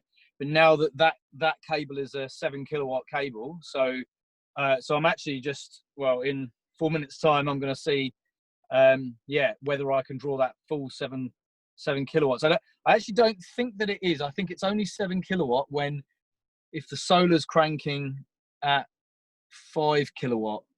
I'm not sure, to be honest, but I think the 7 kilowatt is a combination of solar and grid. So, or it might be 2 kilowatt solar and 5 kilowatt grid. So it depends how it's been configured for your circuit breakers to the inverter. Okay. So it might be that technically, you're right. It can only pass 5 kilowatts through the AC side, the grid side. And obviously in the daytime, it's not an issue because it's creating probably 5 kilowatts on the solar side. So it could do the 5 plus 2 coming in the other way to get 7. So yeah, you're right. It'll be interesting to see what happens. There's so many variables, Richard. I just added a few more bricks to my battery, and now my battery will charge through a 5 kilowatt inverter at 7.2 kilowatts because it's going DC to DC. In my head, I had it capped at 5 kilowatts in it. Yeah. Right. Richard, can I just interrupt here, completely off topic? Can you please answer Simon Holmes Accord on Twitter? Oh, did he message? Did he? He just asked you a question about Brexit. Oh, my specialist subject. They might not let you back in next time you go for the visa thing. That's why I don't slag off Donald Trump on Twitter. Don't worry about that. Jay, there's a thread on Twitter at the moment about quite a few English people that spend their holidays in France and Spain are starting to find out it's going to be very, very tough for them on January 1st. So there's an ongoing soap opera on there at the moment. That's a magic date, is it? January 1st is what they call it. Hard Brexit. Right. Yes. Yeah, technically midnight on the 31st of January. Yeah.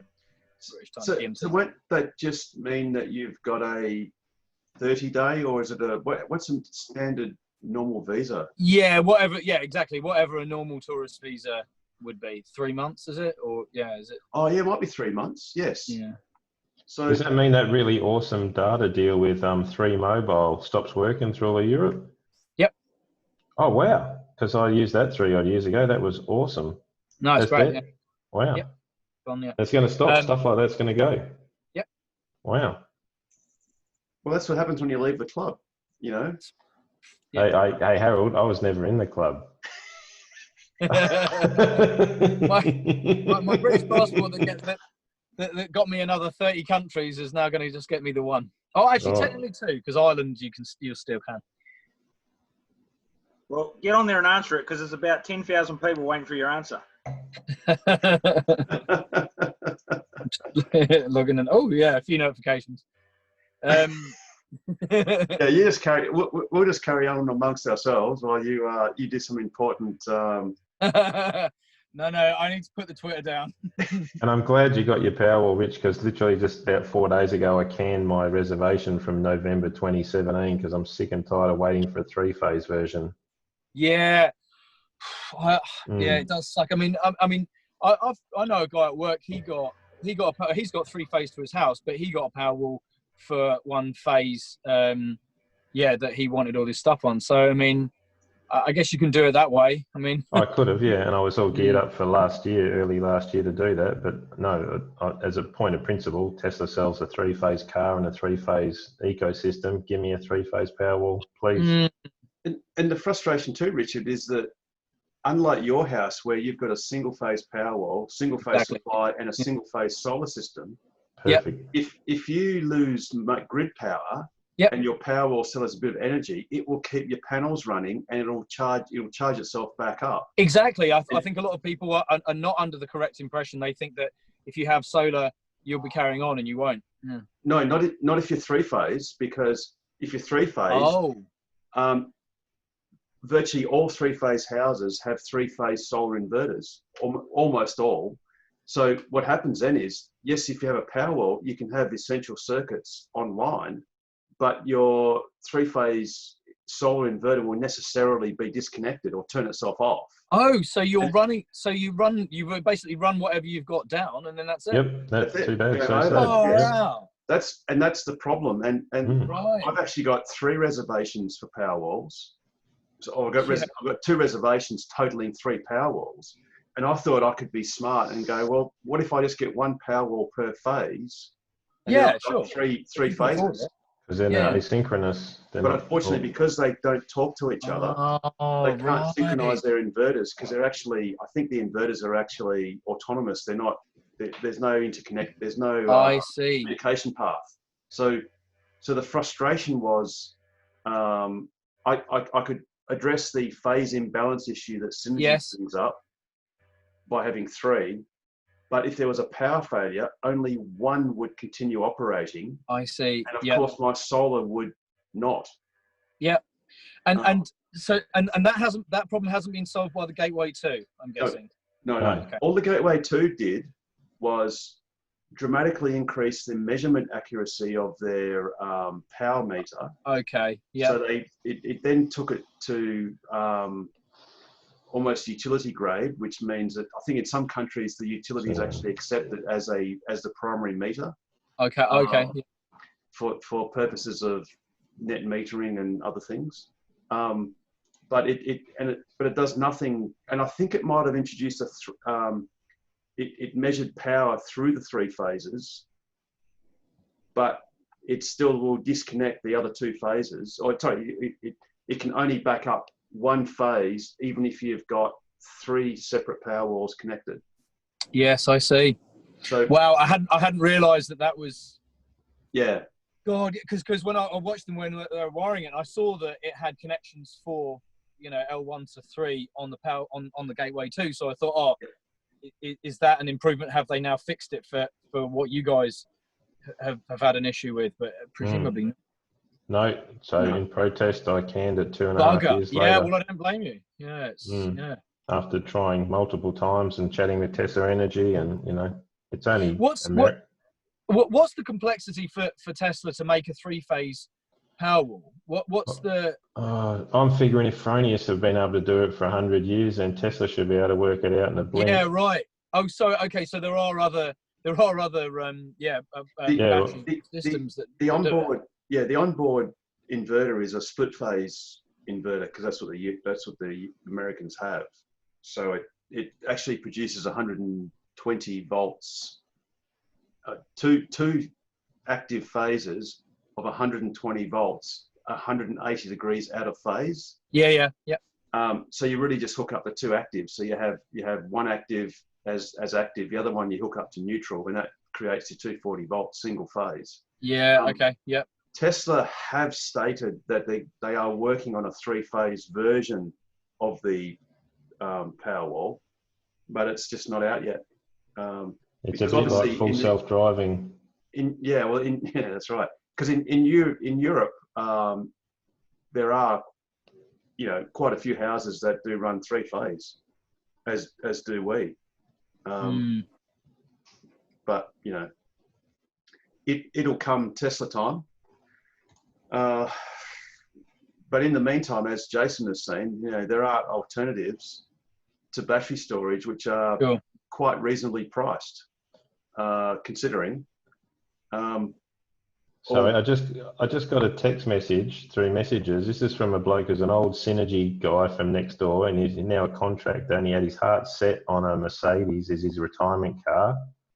And he's just sent me a message half an hour ago. Oh, that looks like a Cybertruck to me. I put my order in for a self-drive Cybertruck, tri-motor. Nice. And this guy, it's classic. It's awesome. Just that 1+1+1.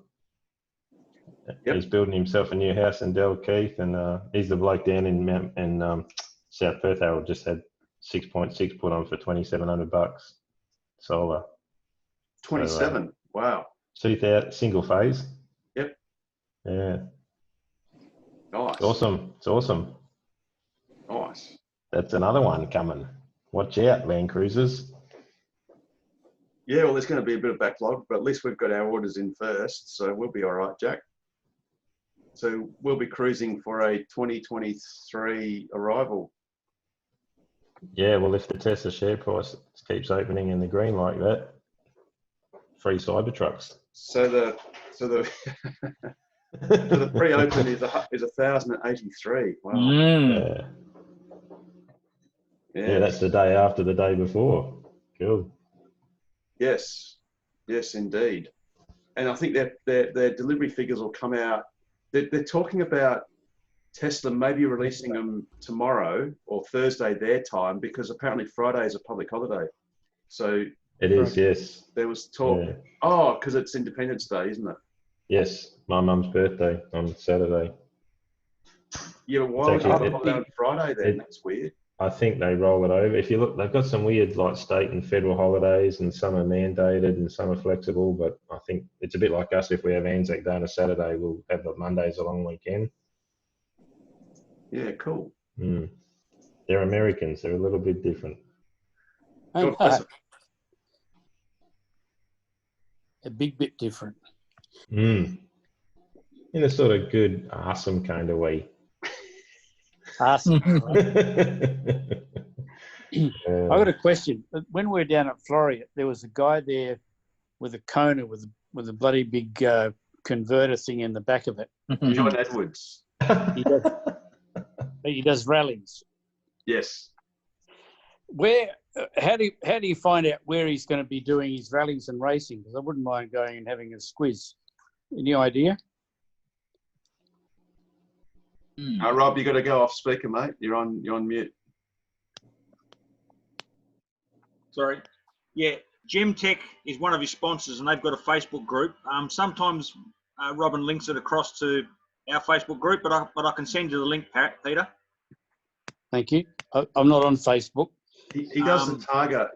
John does the Targa, doesn't he? Or he's going to do the Targa rally, Rob? That's correct. Yeah.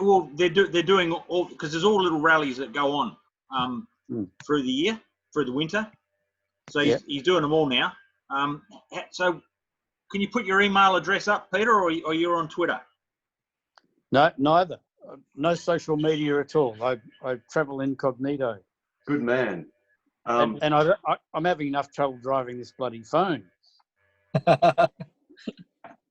Where do I put something up?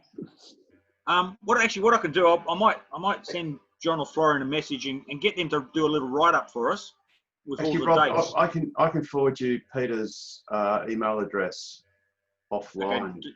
Yeah, do that later on. Yeah. Yeah. Thank you. I can look that up on the website. So yeah, I'll get that to you, Rob, and then you can forward stuff to Peter.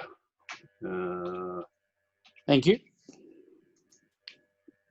Oh, Peter, you didn't charge at Lancelin, so how'd you go to get home? How was your range? Oh, easy. Cool. Easy. I left here with about 80% and got back with 21 or 22 or something like that percent. Oh, nice. You must have a long range or performance. No, performance. Performance. Wow. Nice.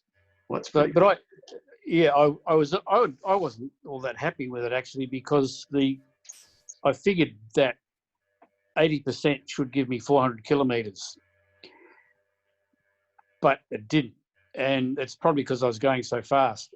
After listening tonight, if I had been dribbling along at 90, I probably would have been even more in front. But anyway, no, it's a bad road. That one is very rough, and the rain really reduced the range on Sunday.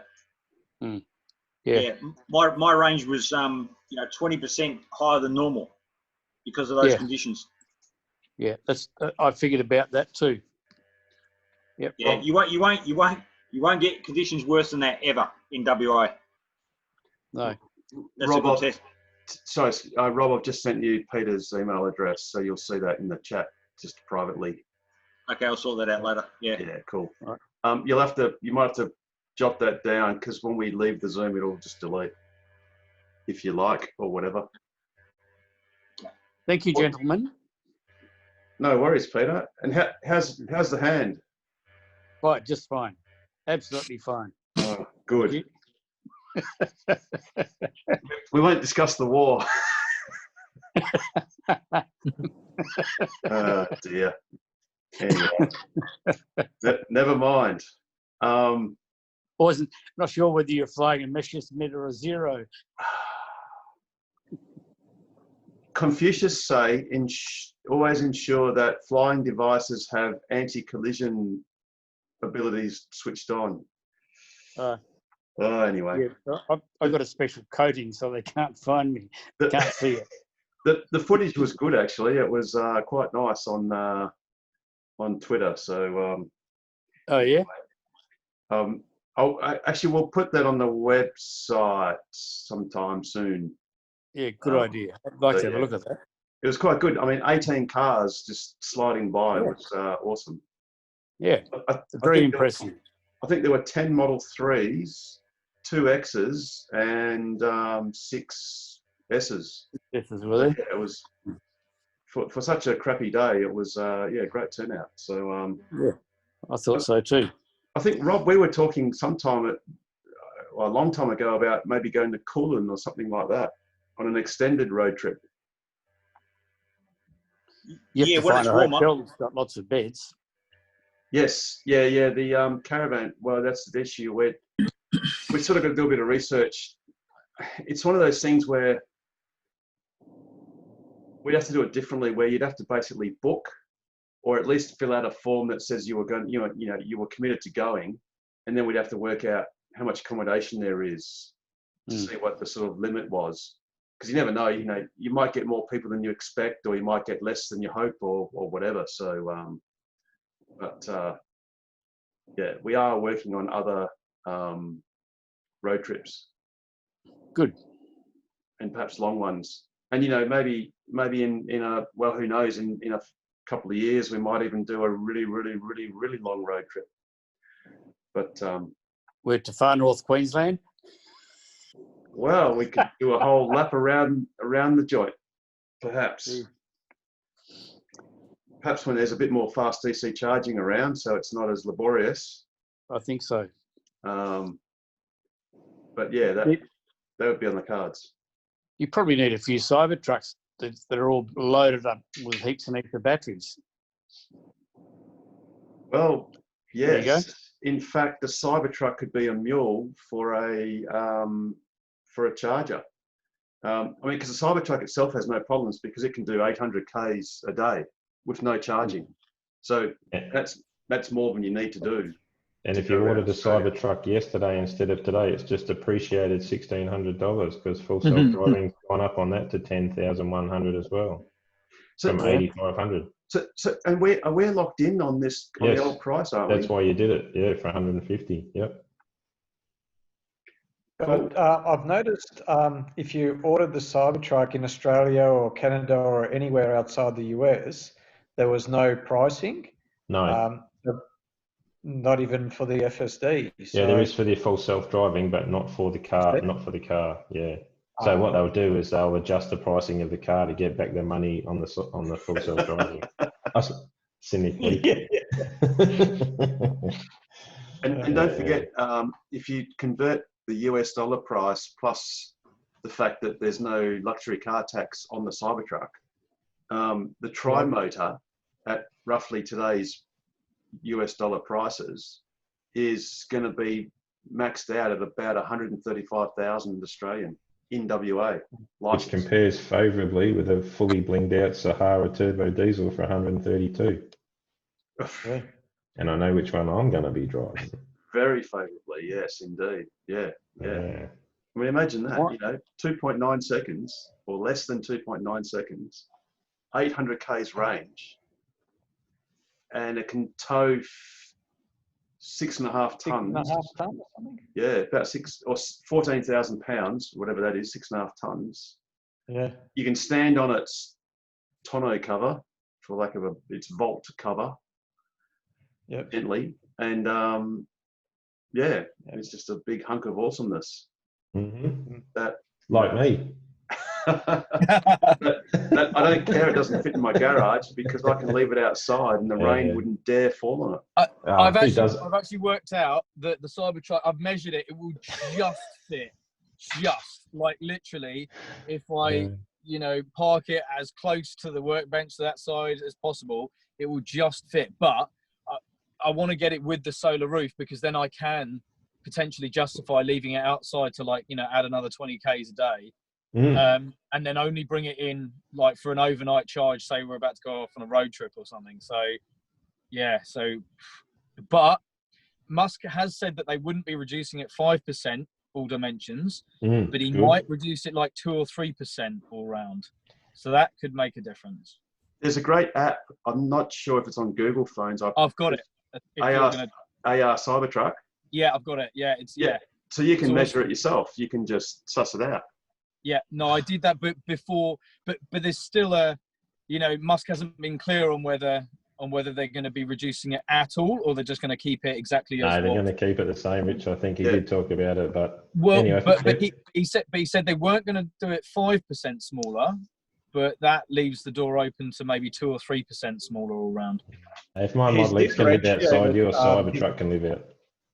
He's going to Over. do a US version, which is going to remain the same. And then he said, so this is the latest apparently, because Oh, yeah. he's gone through about 3 iterations of this. Yeah.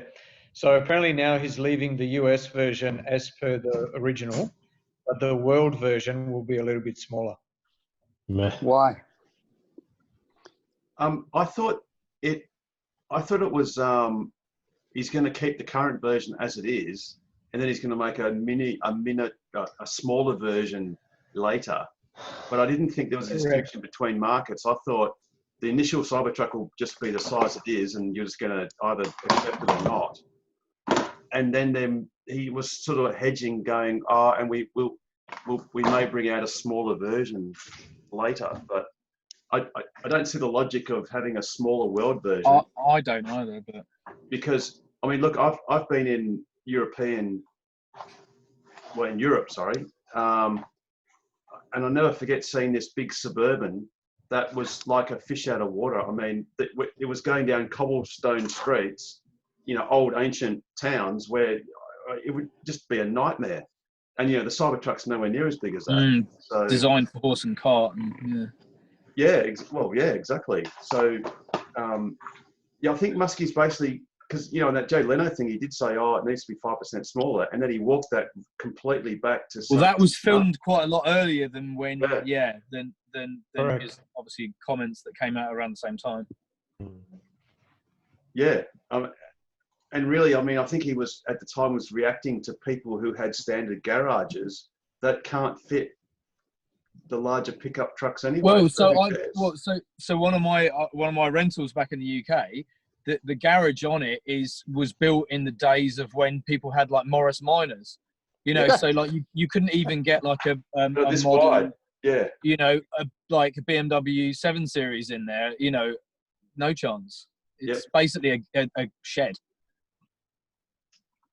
Who In a puts their garage full of Cybertruck inside anyway?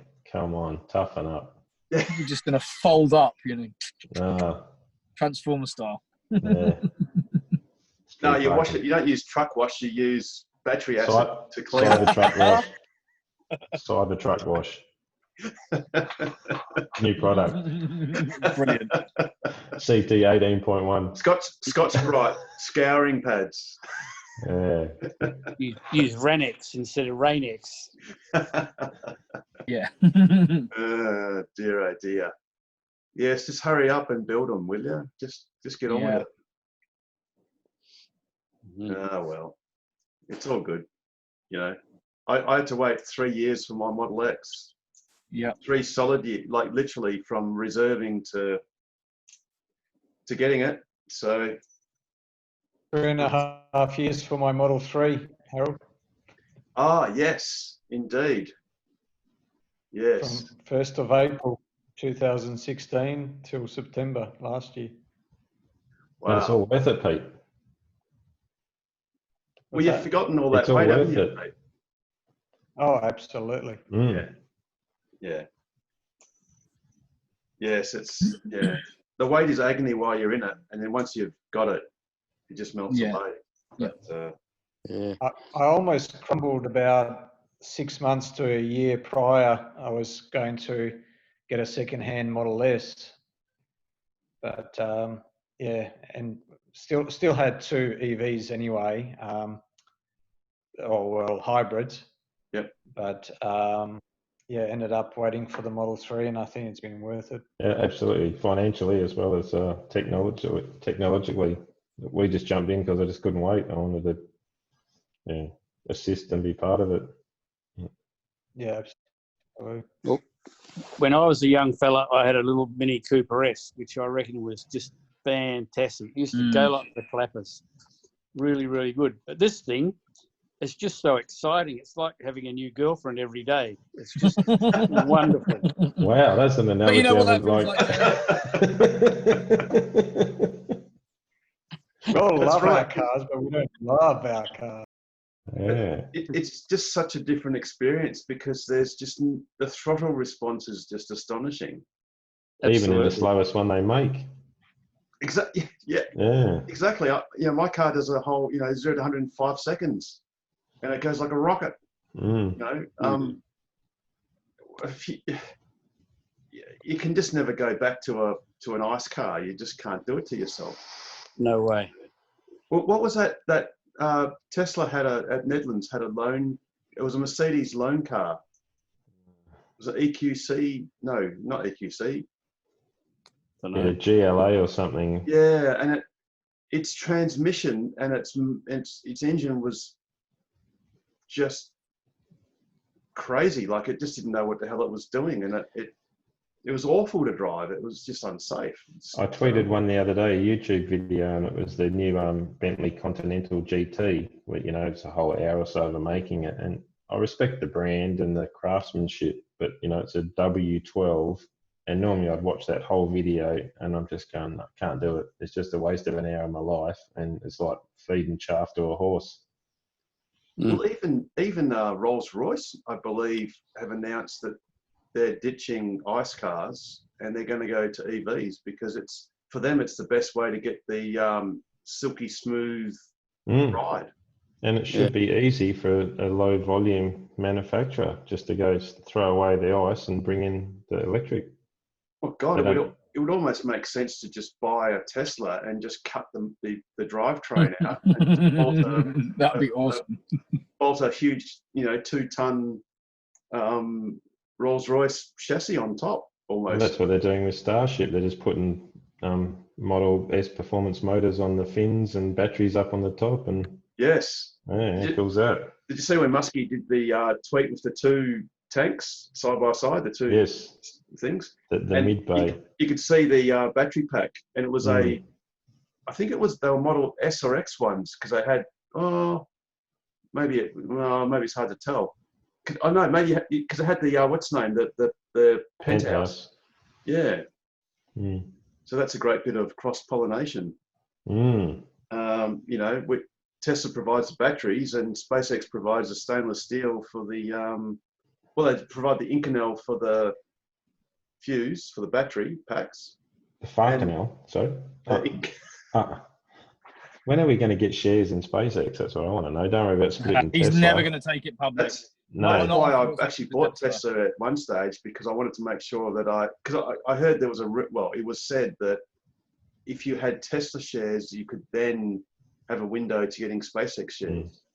But I agree, Rich. He's not going to do that because that would give someone the opportunity to gazump in and never get to wait Mars. till you see the propaganda come out about SpaceX the moment it becomes public. He just wants to get to Mars, and he's securing that any way he can. He tried to take Tesla back private again, but obviously that failed. So yeah, it's like he's there is no way Satan will be skating to work before Musk takes SpaceX private. But you know what? There's guys like Nico Rosberg who have shares in SpaceX. I think you can, like, was it Google? I think they also own some of SpaceX. So I think you can get big industrial investors that own part of it. But if you watch Nico Rosberg on YouTube, he's pretty green and he's really pushing the alternative energy stuff. But he invested in SpaceX because of that. Yeah, he's a champion. He's fully into the e-mobility space. Have a look. Yeah, okay. And on Twitter, he's pretty good. Yep. And his wife's not too bad on the eye either. That helped. Yeah. The great thing with SpaceX is with Starlink. Yes. That's a beautiful thing for Tesla with their remote area superchargers and all that sort of stuff. And I mean, Starlink's going to make so much money. It's just not funny. The moment that it's going to be available up in the Pilbara, I'm going to be putting in business improvement ideas at work to use it. And you know what? You'd be mad if you didn't, because I mean, we've got generators and sites that we can't, say I'm in rail comms, so we could get a situation where where something is isolated off a network and we can't reach it network wise any other way. That's a great backup. Yeah. Yep. in fact, I dare say you'd almost use that as the primary communications, and the backbone as the new backup. You have to be very careful because you don't want to, you deliberately segregate networks out that are rail critical, safety critical. So it would only be for things that that weren't, that were asset protection rather than fair enough. train running or but for sure. You can shoot a fibre optics amplifier box, but you can't shoot a satellite. Yeah, well, we shoot them quite a lot on site. Yeah, I know. I used to do a bit when I was surveying, and they made the tin shed out of the Humes concrete culvert section, so the bullets wouldn't go through. Really? Because idiots took pot shots at the humpy, shoot a few panels, but you don't want to shoot the amplifier. Okay. Well, our fibre amplifiers are in a nice chassis inside a nice equipment room, so hopefully they won't get shot. And kept cool, no doubt. Aircon? No. Oh, cool. That's another one of my design bugbears. Oh, right. So this was designed to have aircon, goddammit. So the electrolytics get stressed in the heat. Oh, they might work optimally at 50 degrees. Yeah, use sure. tantalum. Yes, use tantalums. That's right. Yes, indeed. Richard, our gear is rugged and designed to cope with some pretty harsh conditions. Well, it was great. I'm liking Ashley's picture there because it's looking a bit spooky in silhouette. Sorry, I don't have enough light here, Jay. Let's call that no light, Ash. You got a ciggy lighter? Just got a quick question for Richard. Oh yeah. I just want to know when he got his Powerwall installed. 20th of May, I think that went in.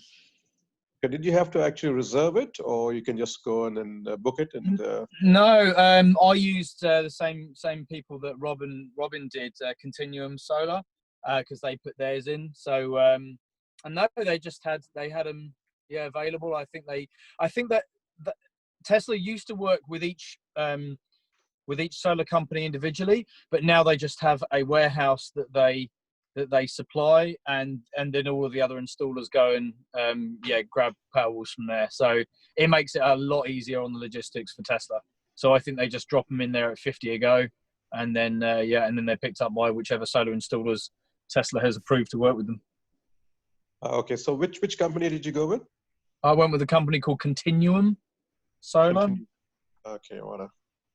Thanks for that. I was looking at that at some stage. To be honest, I actually there's a few things that I probably would do differently. Now that I've had a couple of months to think about it. One of the things that I would do is the panels that they use were, I think, 16-17% efficient, but you can get panels that are now 19, 20, 21% efficient. So I think I probably would have gone with a different panel option, and then see if you can go for an installer because you can go 33% above your inverter, but 33, I think it might be 33 1/3% you can go above. So you could technically go 6.66 kilowatts. So if you could do a combination of panels that got you to that 6.66, it's only an extra 60 watts of panels, but every day and over a year, that is going to add up to something. So Richard, just on that number is not a direct consequence of your inverter. That's only to get the STCs, the small scale technology credits. So for example, a 5 kilowatt 3-phase Fronius inverter, if you've got 6.6 of panels, the inverter is good for 10 kilowatts of panels. So but you'll only get the 30% credit back on up to 6.6. So I did that with my first system, and if you've got lots of roof space, then it doesn't really matter. I wasn't thinking so much in terms of the actual price and the SDCs. I was just thinking like the maximum amount of sunshine that you can capture, on average over a year. Yeah, so that's what I'm saying.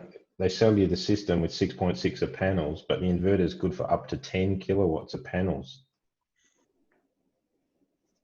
You with me? Oh, okay. And- Oh, and- right. I see what you mean.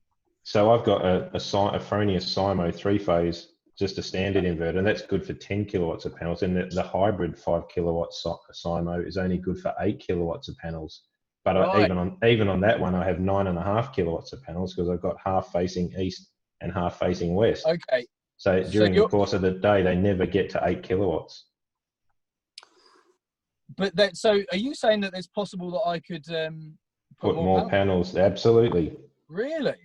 They Yes, never because said that as an option. no, because that 6.6 is only a magic number as far as getting the 30% rebate. So Oh, I my never realised.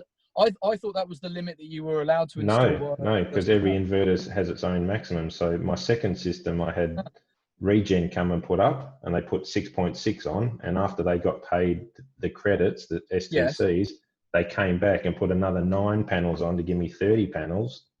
Far out. And Okay, I paid, well I'm I paid them money for that.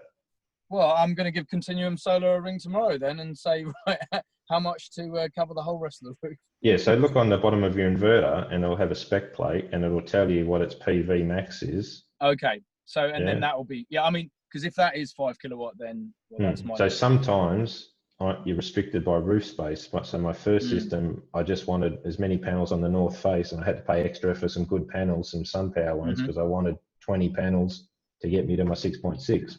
But now I've rejigged things around a bit. Sure. So yeah, I bought some Gorilla ones on Gumtree and added them to my old inverter to get it up. Yeah. Yeah, right. Peter Petrovsky, you better jump in here, mate. You're missing out on business. Pete tried to help. He had, I gave him some time. Yeah, I'm no oracle on this. Yeah. Oh, thanks, Pete. No, I'm too busy watching Tesla open. Yeah, it's good. Holy shit, $24. Yeah. Oh, They've just gone stop to it, Tesla. 700. I think the market's starting to wake up. $1,102. Hello. Yeah, I think the market's starting to wake up to the fact that the That's ridiculous. My young fella's got 8 and he's stoked. He bought them at $550 this year. Wow. That's working at Coles. Yes, go Tesla. So clearly the market is predicting that they're going to make $1 profit and therefore qualify to be in the S&P 500. Hope so. Yep. Although Pete's just put the whammy on it because it's just dropped in the arse. The consensus for deliveries was about 70 to 75,000. Deliveries? And yeah, but that was low ball. Yeah, that's low ball. That was last week, and I think the market over the last 3 or 4 days is starting to wake up to the fact that it might be closer to 95. 90,000. Yep. A great YouTube channel to look at is Tesla Daily. Rob Mauer. He's good. He's actually pretty good. And what's that? It's very level tone. Sorry, say again. He's a very level tone. Like he doesn't, like he's very, very good. Like he won't get too excited. He won't get too down on it. He's a very, very measured. Doesn't get so overly excited unless it's unless it's called for. I find he's a very good, even, fair assessor of what's going on. Yes, he's not like Galileo Russell. Who No. looks like He's brilliant though. But yeah, Galileo's amazing. You can imagine Galileo being put under general anaesthetic, and he'd still be like, yeah. But he's a smart cookie though. Like he knows what's going on. But yeah, he's just Hyperchange is a well-named channel. Absolutely, drug-free. I think. But yes, Rob Mauer, you could imagine him if he was relaxed, or if he was normal, his heartbeat would be 60. If he was super excited, it'd probably be 62. And if he was super duper, if he was unconscious, it'd probably be 58. It's just if you want to lower your heartbeat, watch today's episode because it's Spreadsheet City. Oh, I haven't seen. Yes, Yeah, I couldn't watch it. It must have come out fairly late because I think by lunchtime it still hadn't come out. Yeah, cool. Yeah, I think he's predicting 95,000 deliveries. Yes. Yeah, and he was scarily accurate on the first quarter figures. He was dead on. Like he actually surprised himself. He sort of was quite chuffed, and He made very reference to modest. that today, so he wasn't betting himself twice. So he said 95,900. So Well, and I don't know what he said today, but yesterday he actually said that the thing that the analysts need to realise is that if, or presuming Tesla does get to 95 or so this quarter, that is with their main factory being offline for half of the quarter. True. And that next quarter, presuming no one's offline, you're just going to increase sales by another 40,000 units or whatever. So, you know, and for a car company to break even or make a profit or even a small loss in this quarter is like remarkable compared to the VWs, the BMWs, the Fiat Chryslers, the everyone else, the Fords, the GMs that are just losing money hand over fist. I was looking at that list of top 10 by market cap today, and Tesla's worth more than the bottom 5 or 6 added together. You know, and you go, wow. I noticed Nikola wasn't in that list. That's a different story. Yeah, it is. Anyway. Oh, well. Oh, I might call it quits too, guys. So nice Yeah, I to think see you, Rich, again. It's probably a good time to do that. It's getting on, and we've got to save ourselves for next week and the week after and the week after that. I'm just getting freaked out looking at Ashley's picture. Yeah, sorry about that, guys. It's an ominous. Yeah, this is my first time online, so. Oh no, well, welcome. No, it's great to have. Hopefully next time I'll organize something a little bit better. It's like when they interview those whistleblowers and they don't want to show you their face. Small steps, Ashley. Next time we'll be good. No, it's all good. No, everyone's Just having a welcome. joke. Even no image is good too. It's all good. Yeah, you're there in spirit. Excellent. All right, guys. Thanks, Well, maybe we guys. might call it a night and adjourn till next week. Yeah, see you guys. Take care. Nice to see you all. All Take righty. care. Well, stay safe. and Lovely to see you all. No worries. Chat next week. Okay. COVID safe. Cheers. All right. See ya. See ya. Yeah, bye. Good night.